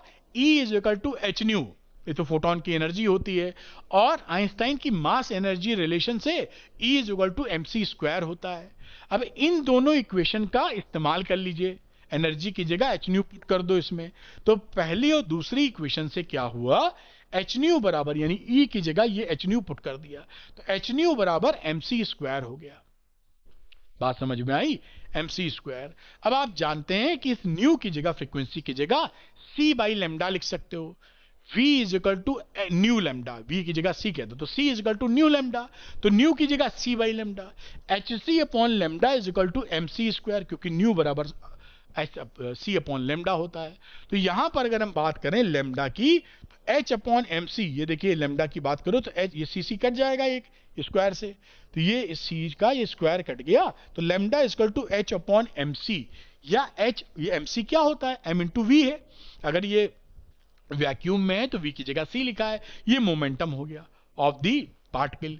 तो ये लैम्डा जो है, जो h/mc है या h/ मोमेंटम है, लीनियर मोमेंटम, ये वेवलेंथ हो जाती है डी ब्रॉय वेवलेंथ। इसको, इस वेव को बोलते हैं मैटर वेव्स और इसको बोलते हैं डी ब्रॉय वेवलेंथ। तो ये हो गया, this is the de Broglie wave equation. इसी इक्वेशन को क्या बोलोगे?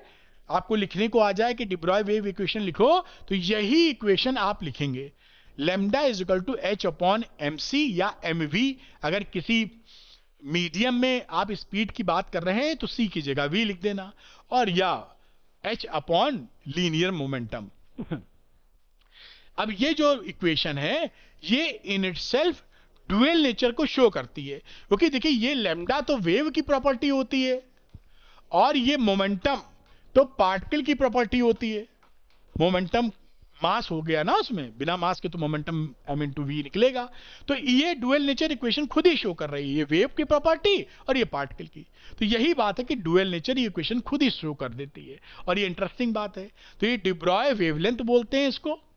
मैटर वेव्स, ये वेव्स मैटर वेव्स होती हैं। ये बेसिकली हमने जो दो तरह की वेव्स पढ़ी हैं, मैकेनिकल वेव्स 11th में पढ़ी थी, उससे पहले भी पढ़ी थी, वो वेव्स जिनको चलने के लिए मीडियम चाहिए उसे बोलते हैं मैकेनिकल वेव्स। फिर उसके बाद पढ़ी दूसरी इलेक्ट्रोमैग्नेटिक वेव्स जो क्लास 12th में पढ़ी, वो वेव्स जिनके चलने के लिए मीडियम की जरूरत ही नहीं है, प्रकाश लाइट जैसे। लेकिन ये तीसरी वेव होती है जिसे बोलते हैं मैटर वेव्स। तो ये मैटर वेव्स जो होती हैं, ना ये इलेक्ट्रोमैग्नेटिक वेव है ना ये मैकेनिकल वेव है। तो तीन वेव मोटे तौर पे जाननी होंगी आपको, मैकेनिकल वेव, इलेक्ट्रोमैग्नेटिक वेव और मैटर वेव्स या डी ब्रॉय वेव्स, और ये डी ब्रॉय वेवलेंथ, ये बात भी आप पकड़ पाए होंगे। तो the wave associated with material particles in motion are called matter या डी ब्रॉय वेव्स। ये जो वेव्स एसोसिएटेड होंगी जब कोई बॉडी मूव कर रही होगी उसको बोलोगे डी ब्रॉय वेव्स या matter waves, and their wavelength is called the de Broglie wavelength. ये लैम्डा क्या है? De Broglie wavelength. बात पकड़ में आपके आई है। अब एक इंपॉर्टेंट बात, आजकल कॉन्सेप्चुअल क्वेश्चन पढ़ते हैं टेढ़े। अब यहाँ पे ये पूछा गया कि जो हैवी पार्टिकल्स होते हैं, जैसे इस पेन को हम मूव करें तो हम इसकी वेवलेंथ नहीं पकड़ पाएंगे, ये हम कहेंगे इसमें कोई वेवलेंथ नहीं बन रही। तो ऐसा क्यों होता है वो बताने की कोशिश की गई। एनसीईआरटी में दिया है कि हैवियर जो पार्टिकल होते हैं वो वेव लाइक प्रॉपर्टी क्यों शो नहीं करते। इसी इक्वेशन का इस्तेमाल करेंगे इसलिए, जैसे कि अब इस इक्वेशन में देखिए, अगर आपका मास बढ़ जाता है तो लैम्डा बहुत कम हो जाता है, और लैम्डा इतना कम हो जाता है कि हमारे पास अभी तक कोई ऐसी टेक्निक नहीं है इतने छोटे लैम्डा को हम मेजर कर सकें। तो हम पता ही नहीं कर पाते कि उसमें वेव का एग्जिबिट हो रही है या नहीं हो रही है। आइए दिखाते हैं एक एग्जांपल लेके, एनसीईआरटी का ही एग्जांपल है।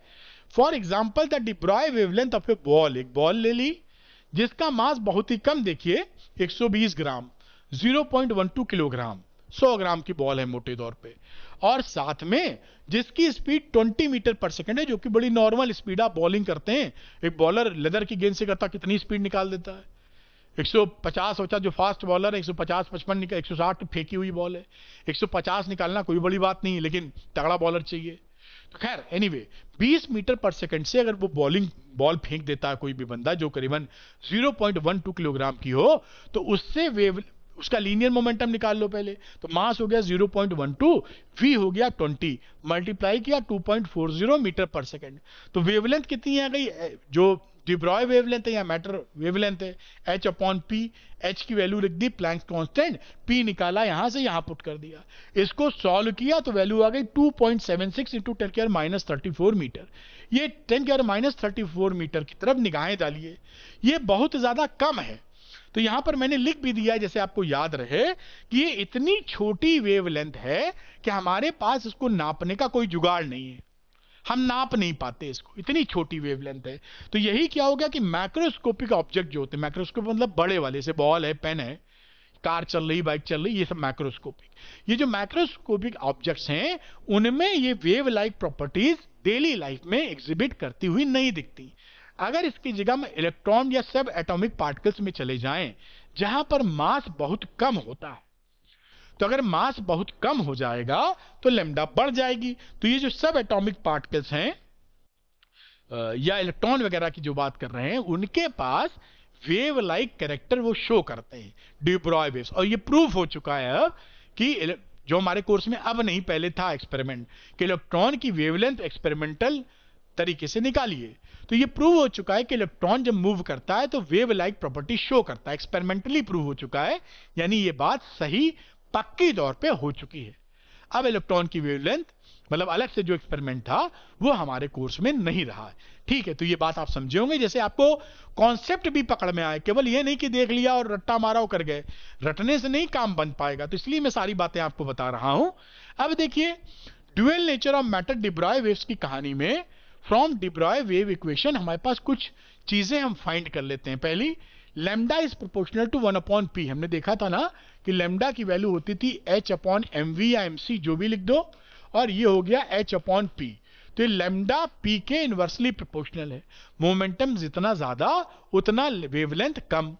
दूसरी बात हम क्या देख रहे हैं कि अगर v0 कर दें, यहां पर अगर v0 पुट करोगे तो लैम्डा इनफाइनाइट हो जाएगा, यानी रुकी हुई बॉडी में आपको वेवलेंथ नहीं नजर आएगी, वेवलेंथ इनफाइनाइट हो रही है ना। That means waves are associated with material only when they are in motion. अगर कोई चीज रुकी है तो वो वेव लाइक प्रॉपर्टी नहीं शो करेगी, लैम्डा इंफिनिटी जा रहा है, जो कोई सेंस वाली बात नहीं है। बात पकड़ में आई। अगली बात, to be associated with de Broglie waves, de Broglie wave से एसोसिएट होने के लिए पार्टिकल को चार्ज पार्टिकल होना जरूरी नहीं है कि इलेक्ट्रॉन हो, यानी चार्ज पार्टिकल हो तभी डी ब्रॉय वेव मिले। चार्ज पार्टिकल हो या ना हो, डी ब्रॉय वेव्स या मैटर वेव्स आपको मिलती हैं। यही बात शो कर देती है कि जो इलेक्ट्रोमैग्नेटिक वेव्स होती हैं उनकी उत्पत्ति या उनका जो एग्जिस्टेंस है वो किससे है? एक चार्ज पार्टिकल के एक्सीलरेटेड मोशन से। इलेक्ट्रोमैग्नेटिक वेव्स कैसे बनती हैं, उसका सोर्स क्या है? चार्ज का एक्सीलरेटेड मोशन। लेकिन यहां तो चार्ज हो ना हो, इसका मतलब यह है कि जो मैटर वेव्स हैं वो इलेक्ट्रोमैग्नेटिक वेव्स नहीं है। तो मैटर वेव्स एक तीसरी तरह की वेव हो गई, जैसे मैंने बात बात में आपको बताया। ये इलेक्ट्रोमैग्नेटिक वेव भी नहीं है, साथ में ये मैकेनिकल वेव भी नहीं है, ये तीसरी तरह की वेव है। तो ये भी बात आप सीख पाए। एक न्यूमेरिकल है, इसको भी करके देख लेते हैं, आपके एग्जाम में अक्सर आ जाता है, एनसीईआरटी का है, बात पकड़ने में आएगी। तो एग्जांपल 11.3 है, what is the de Broglie wavelength associated with an electron moving with the speed of this one. Electron की इतनी स्पीड है तो डी ब्रॉय वेव बताइए, और बॉल की स्पीड दी है तो उसकी बताइए। तो हम इलेक्ट्रॉन के सेंस में चलते हैं, फॉर्मूला होता है h/p या h/m × v। इलेक्ट्रॉन के लिए बात करते हैं तो लैम्डा की वैल्यू यहां रखी h, 6.63 × 10⁻34 जूल सेकेंड। ये मास ऑफ इलेक्ट्रॉन 9.11 × 10⁻31, और ये स्पीड ऑफ इलेक्ट्रॉन जो कि यहां दे रखी है 5.4 × 10⁻6, ये स्पीड के तौर पे। अब इसको पूरा आपने कैलकुलेट किया तो 0.135 नैनोमीटर आ गया, और ये इलेक्ट्रॉन की वेवलेंथ है। ये देखिए, इतनी वेवलेंथ हम लोग समझते हैं नैनोमीटर में आ रही है, कोई दिक्कत की बात नहीं, ये इलेक्ट्रॉन की वेवलेंथ आ गई। अब ये जो बॉल है उसकी वेवलेंथ निकालते हैं हम लोग फॉर द बॉल। तो लैम्डा होता है h/mv, तो h की वैल्यू पुट की 6.63 × 10⁻34। बॉल का मास जो करीबन 150 ग्राम की है, किलोग्राम में किया तो 0.15, और इसका स्पीड है 30 मीटर पर सेकेंड। अब यहां पे जब कैलकुलेट किया तो देखिए वैल्यू कितनी छोटी आ गई, 1.47 × 10⁻34 मीटर। ये बॉल का मामला हो गया, ये बॉल का मामला हो गया। तो यहां पर आप बॉल का देख पाए, तो ये यहां पर आपने देखा कि ये इलेक्ट्रॉन का वेवलेंथ, बॉल का। इसी के साथ ये पूरी चीज मैंने आपको बता दी है, जस्ट टू रिमाइंड यू कि जिन बच्चों को फिजिक्स में दिक्कत हो रही है, स्कूल में पढ़ने समझ में नहीं आ रहा, आप भी सोचते हैं कि कहीं से हेल्प मिल जाए तो काम बन सकता है, या वो मेहनत करने को तैयार है, वो तुरंत द्रोणा 2.0 मेरे साथ ज्वाइन कर सकते हैं। मेरी लाइव क्लास में आपको इजी भाषा में फिजिक्स मिलेगी, सब कुछ बहुत आसानी से समझ जाएंगे।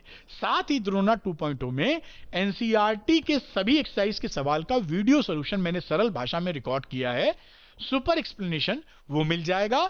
एनसीईआरटी सभी एग्जांपल्स का वीडियो सॉल्यूशन मिल जाएगा, 10 साल के पीवाईक्यूज का वीडियो सॉल्यूशन मिल जाएगा, और हर चैप्टर पे आपको चैप्टर वाइज वर्कशीट मिल जाएगी जो कि फुली सॉल्व होगी।